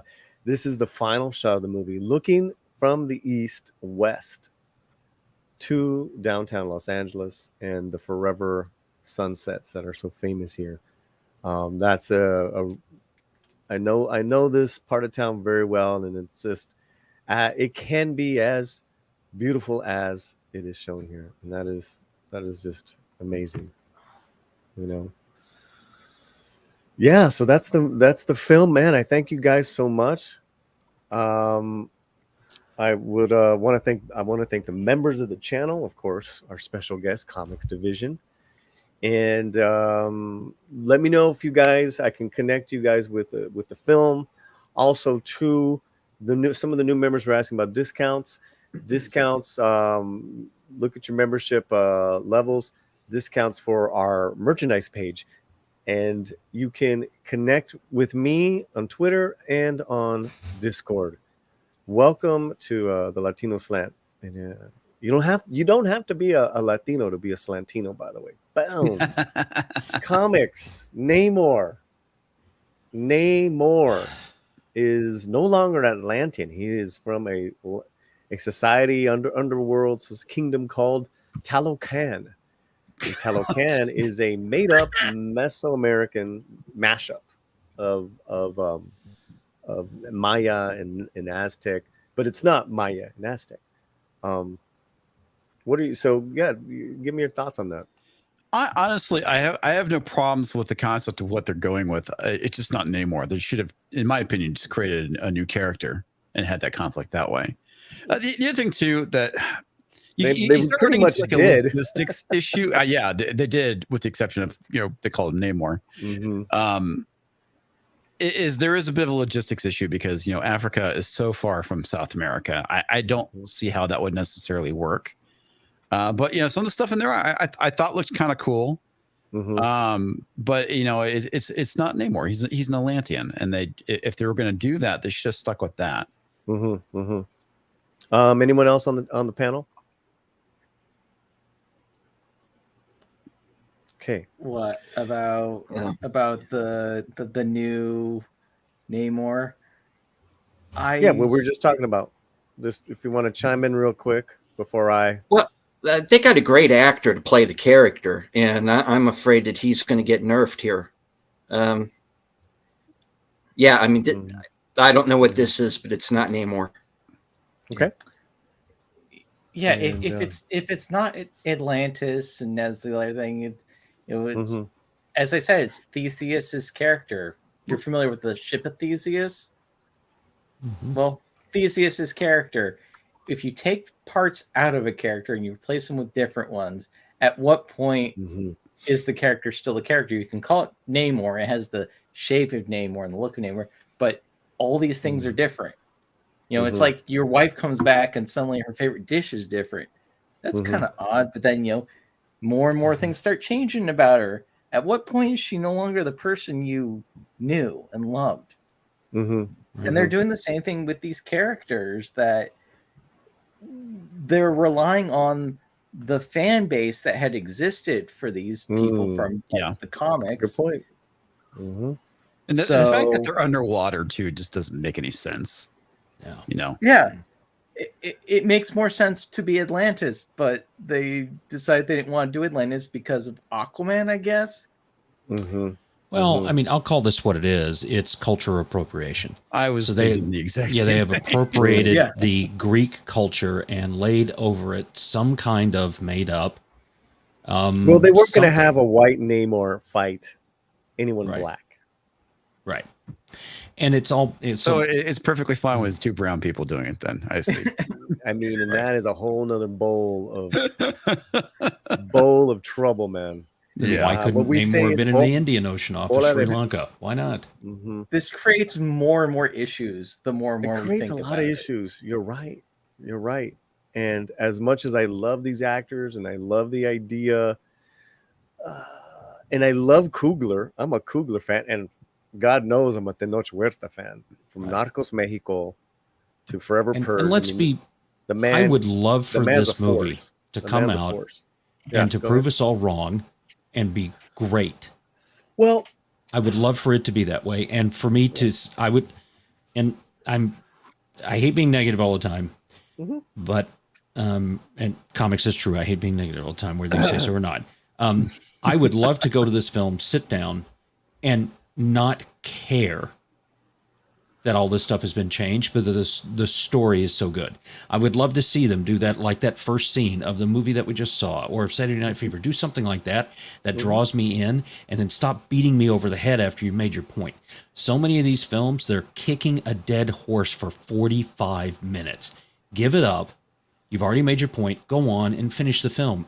And it doesn't have to be one-upmanship. Now, my film's 3 hours and 10 minutes. My film's 3 hours and 15 minutes. Tell me a good story in 90 minutes to 2 hours. You know, that's why I go to see the film. I would love for it to be that. Oh my God, you're right, Monkey Jeebus. They basically turned them into the Snorks. Oh my God. By the way, I think Cameron is going to be pissed because in 2 months after this comes out, his underwater movie with blue people comes out. I think it's kind of funny how they kept him brown, but they made everybody else blue. Well, I mean, the lore is that he's half oh yeah, that's right. Half Atlantean. Right, and so those guys are all blue. But still, he maybe you would have like a tinge of color. Sure. No, I'm with you. The scariest part for me. So none of this, what you're seeing is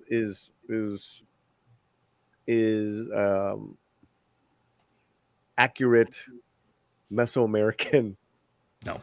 Art. No. It looks nice. You know, it's a nice design, but they did in the style, but it's not right. I just want people to know that. Don't release the anthropologist in the room. Yeah. Just don't. And I have studied Mesoamerica too. Granted, it was a very long time ago, but no, it's cool. And so when I see this, guys, and people in the chat, please chime in. When I see this, I ask why did Coogler do this? Because I'm a big Coogler fan. I don't think it's so much Coogler as much as it was Disney. Really? You think Disney gave him those marching orders, man? Yes. They don't.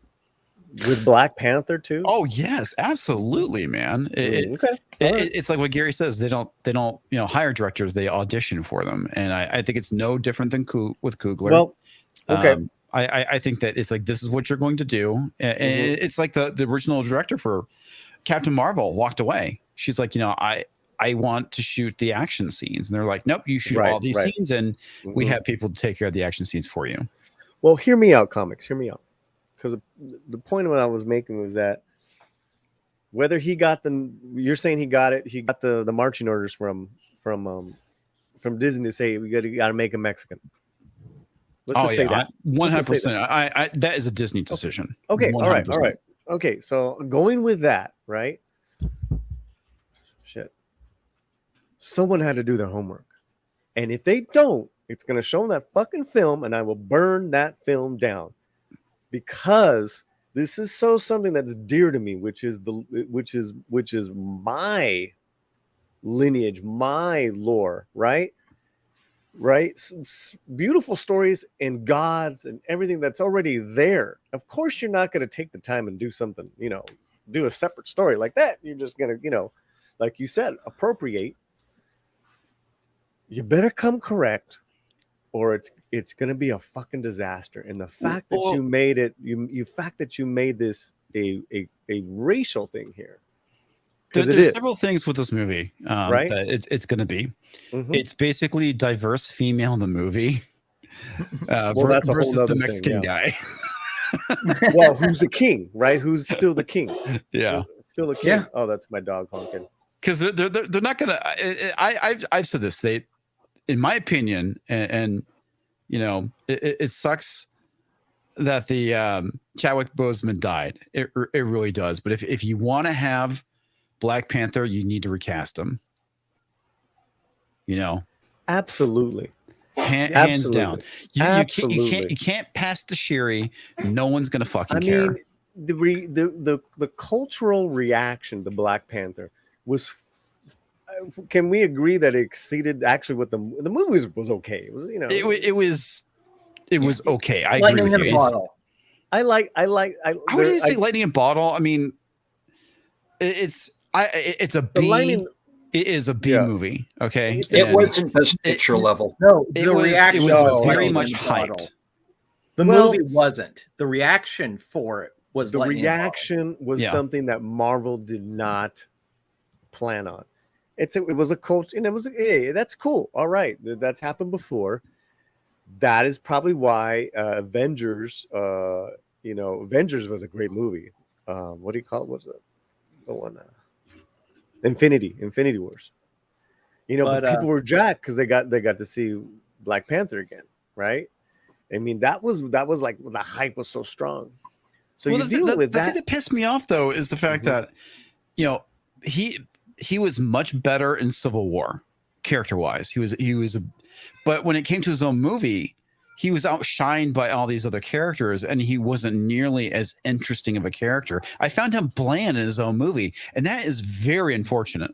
Well, I found the parts that didn't have anything to do with the females, like him and his father, the lies that his father kept, the killing of the uncle, and of course Killmonger and their thing. That was great. I love that stuff. I don't need to know about all the other, that stuff, whatever. And like you said, it's like, they kind of made him a dummy when he was around the women. It's like, come on, dude. It's a fuck. Well, they kind of made him a dummy, and they made him bland. Yeah. By the way, hold on. I gotta get this down. I gotta get this through. Okay. Now you have all that. Then the death of Chadwick comics. I mean, you're almost damned if you do or damned if you don't make this film.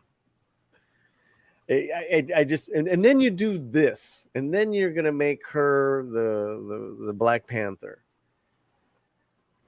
This could potentially be the wokest thing ever, or the most beautifully balanced, movie, the Marvel movie in a while. I don't see that happening. I'm saying it right now. It's gonna be one or the other.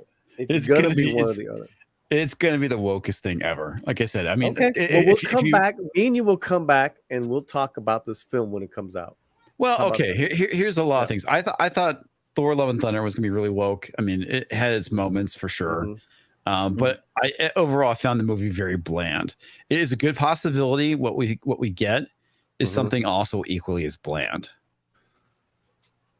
You might not be. You know what? And listen, comics. I'm agreeing with you more. I'm scared to death to see this film. But it's like, all right, well, I got to do it because of the channel and fuck, these portrayals. These portrayals, and then we all right. Anyone else Shanatsky, I know you wanted to say something. We're going to wrap this up real soon, guys. Let's wrap this up in the next couple minutes. You're wondering why he did it. I have a fact to bring up, and then I have a question to ask you. And they're interrelated. I think you'll have your answer with that. When Robert Downey Jr. was on Joe Rogan, even Robert Downey Jr. doesn't have access to the script. He'll only get access to it when they allow him to, and he'll only those scenes, and they can change those scenes at any time. This is Robert Downey Jr., mind you. Yeah, the person with the best contract, most money, everything else. You're absolutely right. You guys are right. That's why. That's what freaks me out. Go ahead. Two. This scenario. I know your wife's an actress, and you do some acting, right, or have done some in the past. Yeah, go on.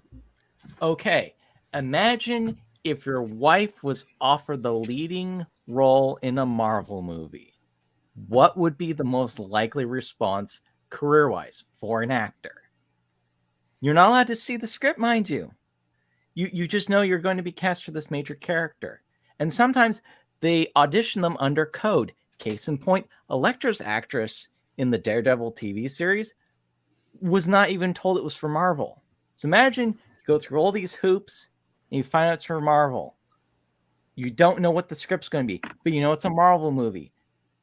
These movies that have grossed billions of dollars. What is your most likely course of action? Course of action? Yeah. What are you going to say? Are you going to agree to it? You don't know what the script is, but you know it's Marvel. Well, actors have a job to do. Whether they're, Romy Diaz, who's my lady, or Robert Downey Jr. And depending on the project, the level of the project, whether you really are a hands-on executive producer or one by name, just because you've set up shop at Disney, it's a different scenario for each different one. But an actor has a job to do, and that's not the more independent those projects are, the more involved they're going to be with script notes and this and that, their character, giving notes on the character. And but you're not independent, you're Marvel. I know. So. No, I know. I'm just kind of, you brought up my lady in regards to the business. I'm telling you some of our insight to to the business. There's a lot more shit. Let me take this off. There's a lot more shit about the business comics that I have never spoken on this channel. Oh, I'm sure there are. That I will not until my lady retires. Yeah, because it could damage your career. I get that. Do you know what I mean? It's like because it's you don't shit where you eat. Of course, I'm just bringing that to put the thought process that big opportunity. Listen, you're right. I've been proven wrong time and time again because I'd like to think my favorite directors have a say in it. It's obviously they don't, especially on these bigger ones. So yeah, any last thoughts on Namor or Nabor? I'm going into it honestly hoping that it's a good film that I will be able to enjoy. Given previous experience, I don't think that there's a high likelihood of that happening, but that isn't going to stop me from giving it a shot once it's out of theaters. My overall feeling when it comes to the MCU these days is apathy. I just don't freaking care anymore. And obviously the only reason why I do this is because of channel, right? When I go and watch these movies and other commitments and whatnot. But I mean, at this point, I'm really done with the MCU. I don't care. Well, I mean, they're not doing or building anything interesting at the moment. It's just okay. Here's content, and be excited for next content and consume more content. And I mean, just look at the number of movies that they originally were doing. It was like 1 or 2 a year. Now they're doing like 5 and like 1 billion TV shows. Yeah, and it's gotten to the point where they're putting out so much content, and that's all it is content. There's no story to it. Yeah. So they're making release dates. Go ahead. They're making release dates now. Yeah. it's funny. Critical Drinker asked, "What's the point of Phase 4?" I said, and it's funny. I replied, "Is that the point of Phase 4 is to get to Phase 5, and the point of Phase 5 is to get to Phase 6." Yeah, and it's gotta hurt more for comic purists, comic fans, real fans of the comics, of the source material. For me, what's hurt the most is just been the X-Men. And the X-Men, you know, there were some good moments and some horrible moments, because that's the only comic I ever collected as a kid. The Lord of the Rings, it's more about, it's not about art anymore. It's about project management to get the business out to make dates, as you had said. No, that's what it's about. It's become more about making money than making a film, right? Because like back then, at least maybe I'm deluded. I felt, depending on what director you're working with, what producer, the whole point is to put out something that people would enjoy. Even like movies I would make fun of back in the 80s is far superior to what we're getting these days. And obviously there's definitely movies that are out there that were produced just to make money, for sure. But that's, I think initially what happened with Marvel is that a lot of nerds, a lot of us comic nerds out there were like, oh my God, you know, they're making Marvel adaptations and they're taking it serious, right? It's not campy schlock like we've got in the past. And I mean, and a lot of that started with Blade. I mean, Blade was a rated R Marvel movie and it was fucking fantastic. But yeah, but you take a look at the stuff like they did with, you know, that Captain America movie, that terrible Punisher movies from the 80s. And, you know, where they what was, I was talking to my wife about something. It's like we're talking about the Dungeons and Dragons trailer, and we kind of watched it and I was complaining about it. It's like my issue is that. Oh, you didn't like it? Okay. Oh, I hated it. Wait, which one? The new Dungeons and Dragons movie. Oh, you hated trailer. I hated the trailer? I absolutely hated it. Why did you hate it? Because it reminds me a lot of the original movie that they did, and it comes off more as a joke than being treated seriously, right? Even if you have funny or campy moments within the movie has to kind of take itself seriously. And there's a lot of issues with the costuming. It just looks awful. Okay. And part of the issue with what happened with fantasy is that you've kind of got this mixture of medieval and Renaissance and kind of modernism too. Well, the modernism is the bad comedy, is the humor. But and then but the thing is, like, if they did a straight up, you know, kind of more serious adventure with drama set like with a medieval time period and kept it with medieval clothing and buildings and not go way overboard with the fantasy, but have the monsters in it, that is D&D to me. Because I grew up playing D&D. There you go. Where it was more medieval. Yeah. But so now what it's turned into is you know, fuck you, Wizards of the Coast. I hear you, bro. You guys made it into, let's go to prom. D&D is not about prom. It's about going out and killing monsters. Oh, they actually changed the game? Yeah. They have a module out, which is basically set in college, set in Magic College, and they have a thing where they go to prom. Seriously, I'm not joking. This is actually real. There's an even funnier thing. They've actually made adventures that are wheelchair accessible. Yeah, the dungeon is wheelchair accessible. Where, you know, that's games, I guess, aren't wheelchair or anything accessible. I mean, isn't that the whole point of games and fantasy? Well, it's the whole part of role playing and fantasy. They have actual wheelchairs built into the world, and the dungeons have wheelchair ramps in them because like the wheelchair evil Overlord would. No, I get you. Yeah. I get you. Zach, who's a member of the channel and a down Canadian, if a Canadian can be down. Black Panther is a great franchise, and I can only name Angela Bassett off the top of my head. They don't promote their talent; it's all brand. Interesting. Yep. Well, Disney has a long history of just chewing up their talent. Are there any talent? The Mickey Mouse Club that won't do these films? I mean, I know Sean Penn. Well, apparently the people doing the special effects are getting tired of working with Disney. Well, we know that, right? Yeah. Well, I go back to my previous question. If you could get on a Marvel movie or TV series, that's a potential career booster. Yeah, it is, but it could also lead to burnout too. And Yep. I'm going to complain about Disney for a second. I mean, not just like modern Disney, but Disney in general.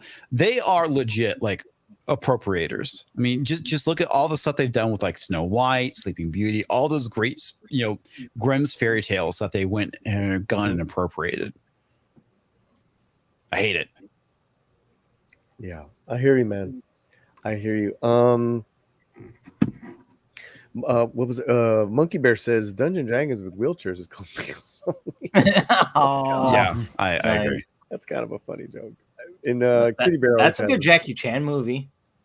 Meals on Wheels. Yeah. Let's see. Best way to put it, the spirit of D&D is take Lord of the Rings and kind of make it more of with a group of friends. Mm-hmm. The whole idea of the fellowship, like Legolas,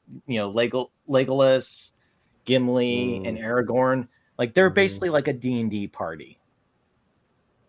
We all get to be them. We all get to be them. Yeah, that's my thing. I grew up. I read the books in high school. There's a YouTube channel I really like called Puffin's Forest, and he typically talks about like things that have happened in his games and whatnot. But he actually went and reread like the first edition D&D Dungeon Master's Guide, and it was really interesting because there was some stuff in there I'd completely forgotten about. But he talks about the whole thing with why party or adventurers were middle class and weren't rich and all this stuff, and the motivations behind a lot of this stuff. It was really kind of a fascinating thing to watch. Anyway, I'm done. I know we got to end it. No, it's cool, man. It's cool. Okay, real quick. Let's wrap it up. Let's get from the members first. Then I'm gonna let you guys go. Say your piece, and we'll take it from there. Shanatsky. Okay, real quick. The spirit of D&D is basically acting, like what you do with it, except there isn't a script. There's a person who's kind of the referee, which is the dungeon master. And what you do with acting is the same thing that you do in Dungeons and Dragons. And if you're getting the character to do right, it's almost the exact same experience as acting. And if things go really well, you get the same kind of enjoyable high because you actually embodied a character that was not you. Well, thanks for being a member of the channel, for coming and hanging out with me last night and today. Thank you, brother. Yep. I'll see you soon. Delete it. Oh, wait a minute. Wait, what the fuck am I doing? I may also be Shanatsky. All right. This was a great movie, and it got slept on at the time. So everybody, please go out, check it out, support movies like it because we need more of them. I want to thank everybody who was on the panel and in the chat tonight. I know there were a couple of friendly fire incidents because of all the bots, but yeah. Thank you for helping out on that, dude. Yeah, thank you. I got to tell you, the people here on the panel, those of you in chat, you're why I have a channel right now. And I really want to thank you guys for including me into this madhouse called YouTube, and for helping, and to Polly especially for opening my eyes to some things that I didn't know was going on. So yeah, and Delete, man, I see you out there in the comments all the time, and I just want to say it was great hanging out with you, and with you too. Thank you. It's good to be to finally be on a panel with you. Take care, Steven. I'll talk to you soon. And I love and appreciate you as well. Later, brother. Later. Oh, wait a minute. I'm so bad at these things, man. That's fine. Not as easy as it looks, is it? Yeah. Mm-hmm. Hey, man. I'm just a guy on the west side trying to stay alive. That's all there. And then there were three. That is great. Wow, we had we not only have a great talk, great chat, great people in the chat. Brahma Bull, I think I invited you to the. Was he in the chat? Hey, Brahma. What's up, Brahma, Brahma? Awesome One, Kitty Bear, Who's along with next? all the Slantinos. So here's the thing. When we play our closing credits, the new people, you're not going to see your names on there, but I throw all you guys up there. And if you haven't yet, check out just check out everything we do on the channel. We cover a lot, and then we have great streams like this. So what's going on with you guys? What's the next video or the next live stream is tomorrow night, right? Yeah, next live stream's tomorrow. Yep, tomorrow night, Master of TDS and Writing Raven will be on with us tomorrow night at 9:30 Central. And we've been looking forward to having them on. He's pretty based on Twitter, and they are extremely good writers, and really looking forward to talking to them. Member stream Sunday, 9 p.m. We'll do our Subscribe Star member stream. Monday, on Yelling at Parked Cars, Spencer Bakuli will be on from Bounding into Comics. We love Spencer coming on and having a good time with us.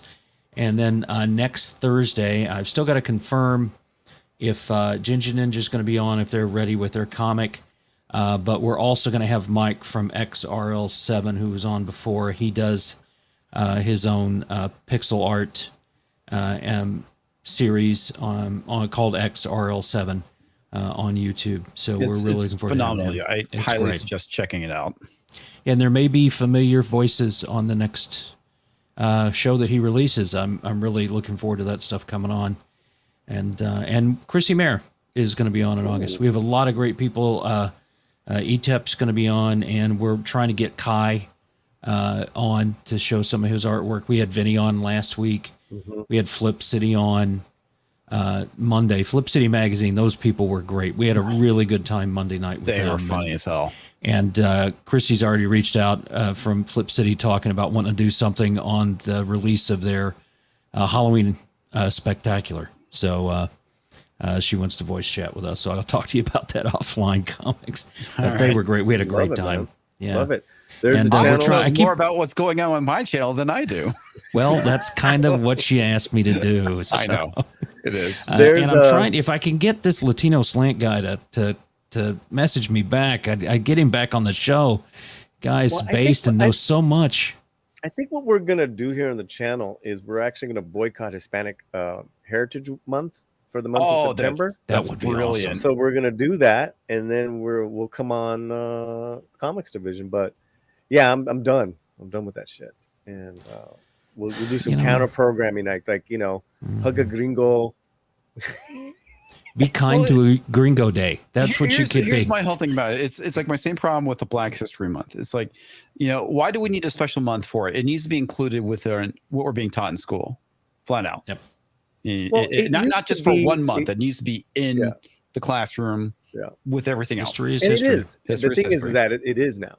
Like, those historical dates that are connected to American history with, Latin American history or, whatever. But it's gone away from that. I mean, it is comics. It's another stream, but maybe it'll be a stream that I'll do during Hispanic Heritage Month. You best believe. Good. You best believe, because we've gotten to a point where I'm called anti-indigenous, anti-black. Oh my God, are you serious? Yeah. Oh yeah. I'm not surprised. Yeah. Oh yeah. It's the hat, isn't it? I'm It's the hat. I'm a white Latino, and I'm come on. conquistador minded. Fuck out of here. Conquistador minded. Serious? Oh People yeah. What the hell is that? Oh, it's in the Colonizer, comments. essentially. Yeah. Absolutely. Oh my God. And speaking of conquistador minded, our friend Culture Casino has been lurking. That Culture guy's Casino. He's got a conquistador beard. Yeah, he does. He does. Pinche gabacho. I'm gonna clip that, dude. That's a great clip. That shit is hilarious.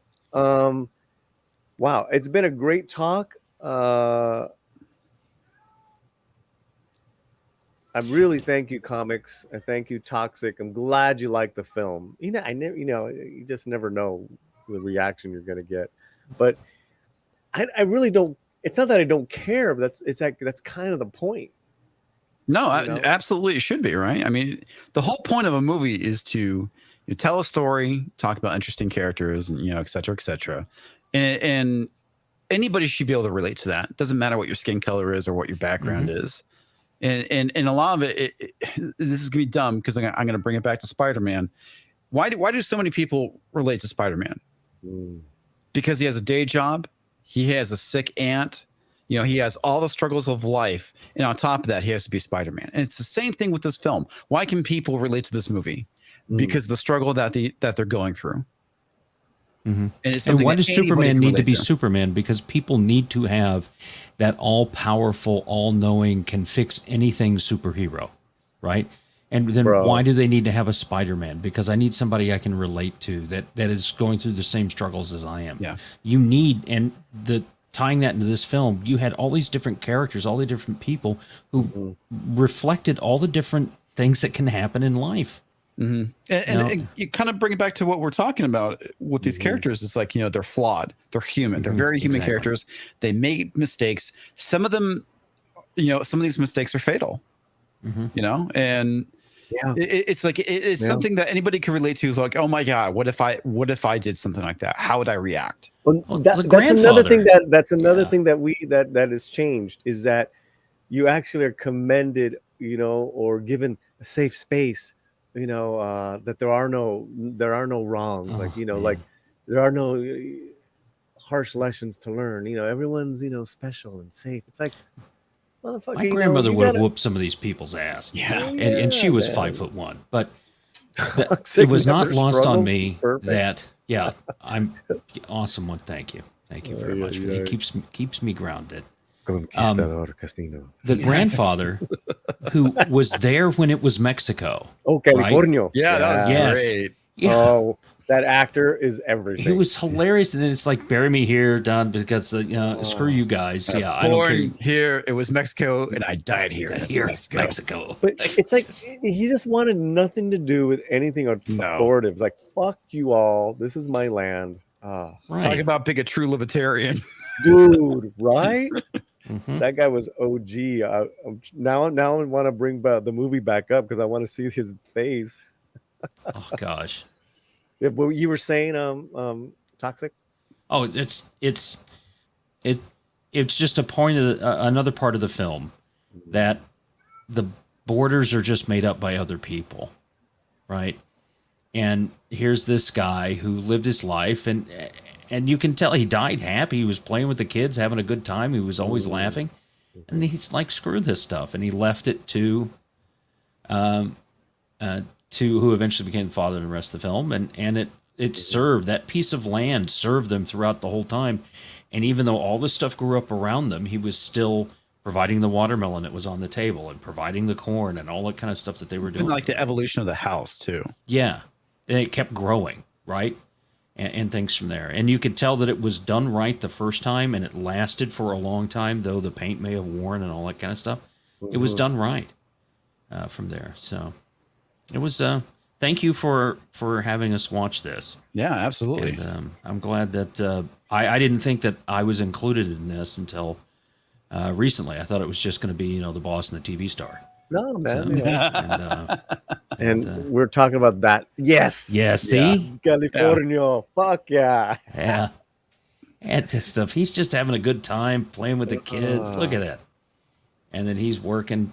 That's everything. Planting the corn. That's life. That is life, bro. And it's not that far away. I mean, my family grew up in Oklahoma when it wasn't a state, with the Dust Bowl. Some of them came over the Trail of Tears, and you want to talk about, there's all kinds of horrors across all that stuff. And they had to deal with tornadoes, and they had to deal with drought, and they had to deal with all of that stuff through there. I mean, the Dust Bowl, there were people who died from the static electricity charge, the dust in the air blowing around, and they would go out and touch the metal plows, and they would be dead. I read about that. And there was no way, there were no trees, so they made their houses out of sod, right? And you just lived. That's what it was about. And this love story here in the beginning, I mean, she wasn't even credited with this when it came out. She was uncredited in the film. Jennifer Lopez? Yeah. When it first came out. Yeah. I mean, you could almost say this is probably her. Well, Selena was the best performance. So, yeah. Damn, she was good. 90s J-Lo actress was just a different person. But yeah. Well, you can tell she's got the Selena talent. with snakes, Anaconda. Oh God, Anaconda was hilarious. But see, that movie was hilariously entertaining. Geely. You know, it was Geely. bad, but it was entertaining as fuck. Just like vampires. She's back with Ben Affleck now. Yeah, they got married. They got married. Yeah. And you know what's interesting about that, right? With all the virtue signaling that she does, and that Affleck does, like she took her name, she took his name, and she talked about it. Mm-hmm. She's a Latina. I mean, that's fine. a Latina woman. It's like, yeah, I'm Mrs. Affleck. Good for her. Well, there's some good for her. She dancing on Living Color and turned out to be this very powerful person who's very talented. She could not have done that without some measure of talent. And you can tell in here, she does this very well. Yeah. No, I mean, this scene too is so fucking, heart. I know you like this scene, Toxic. Yeah. Oh, yeah. Here we go. We're going to start hour 4 of Mi Familia breakdown. This happened. I mean, I've got, the thing is, I have ancestors on both sides of that train car right there. Well, the thing that sucks about it is that history is messy, right? And it's like rather than harping on the oppression of the past, it's like we make mistakes, we correct them, and we move on. And the issue is that we can't let go of these things. We got to hang on to the oppression, and that's kind of the problem. It's like, dude, fucking get over it. It happened. Yes, it's terrible, but we need to move on, because if we don't, we're not gonna move on. Like I said, we're not going to advance as a society and as a people. Yeah, we're not. You keep living in the past. You're never going to get past it. And that was another well shot scene. Yeah, I gotta cut it. Not because I have anywhere to go, because I don't. But we'll just keep talking about the movie. We can keep talking about this film for a long time. We can keep talking about this film, man. Which. Culture's complaining about how our outros are long. We haven't technically gotten to them. I think we actually are done with our outros. This is this is the post show. This is the post show. This is Culture. If you want to come on, bring it on. Right. We'll watch the film again. No, we'll go through an hour outro with him, and it will be like 3 a.m. by the time we're done. Look at Polly. Polly's just done. No, I have to go. Polly, I'm going to have to go. I really am. I need to get something to drink. And thank you very much for having that show. Well, yeah, I'm just trying to be producer-y. Were you joking? No, I'm kidding. I could stay on. Good film like this, we need to celebrate it, and that's what we've been doing over on Comix's channel with the people that we've had on, and that's what you're doing here. And we're very happy to come over and support you. And there were some great people in the chat. We had a great film, and I learned that Danny Trejo is 5'6", and that surprised me. Yeah. But he's so many years sober, and his son just celebrated 8 years sobriety. So he is He's a month older than my father. And he still looks the fucking same. He's great. Funny. He has some of the best lines in Anchorman. Chicks can do stuff now. I can't do the accent, but that's what that was from. You know who does that line really well is Tom. Yeah. Oh, Tom's got voices for days. I just don't. I just sound like this. Yeah, it's a good voice. It's a good voice. So, Comics and Toxic has been an absolute pleasure. Thank you. Absolutely, Paul. It was fantastic. Thanks for inviting us. Absolutely. And we'll see you soon. I'll probably be in your chat telling you to do better. I expect it. Love when that happens. That fucking It New makes World me Order. laugh so much. You called it last year, and then I see this Captain America New World Order. I'm like, oh, told you. Yeah, you did, bro. But you know what? We find good stuff and we go out and we enjoy it. Only Murders in the Building, phenomenal. Watch that. And that's what I was going to say. When's the last time that we had a film like this? And it's not like a big budget film, but this is a very human drama film. That's an epic storytelling that you can just talk about. All right, guys. I am going to roll the closing credits. And if you're a member of the channel, up until the night, now we just gained a whole bunch. But you will see your name on the on the closing credits. And God bless you all wherever you're at. Keep your slant fuerte. Keep it real strong. Paz y dale gas. Let's go.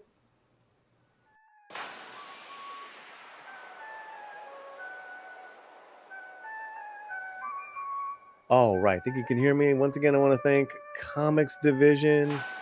His link is in the video description. Toxic Man Flu, our members that were here with us, Shinatsky, Deleted Scenes. And here is the roll call. Sander Hammerslag, Zan Zoltan, James Esparza, Dwayne, it's Courtney, Salty Texas C, Daryl, Maria, Blair to Blair, Toxic Man Flu. Hey, Toxic Man Flu, oh my God. Daryl, Alejandro, Monica, Red Tigress, CCDV, Netters, Carnelson, Zax, Aiken, Zach, Shanatsky, Darth, Plato, Matey Boo, V-Star, Mike likes tacos, we all like tacos, H Boomer, E Clay, AFK, The Jack, Cyber, Uriel, Douglas, Dave Bob, Reggie, my boy Reggie, just another red shirt, Darius, Lord Thaw, Mags, Coach Conquistador Casino, Valiant Renegade, 32 Flavors, Clobbering Times, and now our capitanes, Brandon, Johnny, Troy, Eric, K-Pop, Jake D, RC, and then the highest level, Generadas, 6, Mexican, Deleted, 70s rock fan, aka Didi Myers. Wherever you're at, keep your slant fuerte.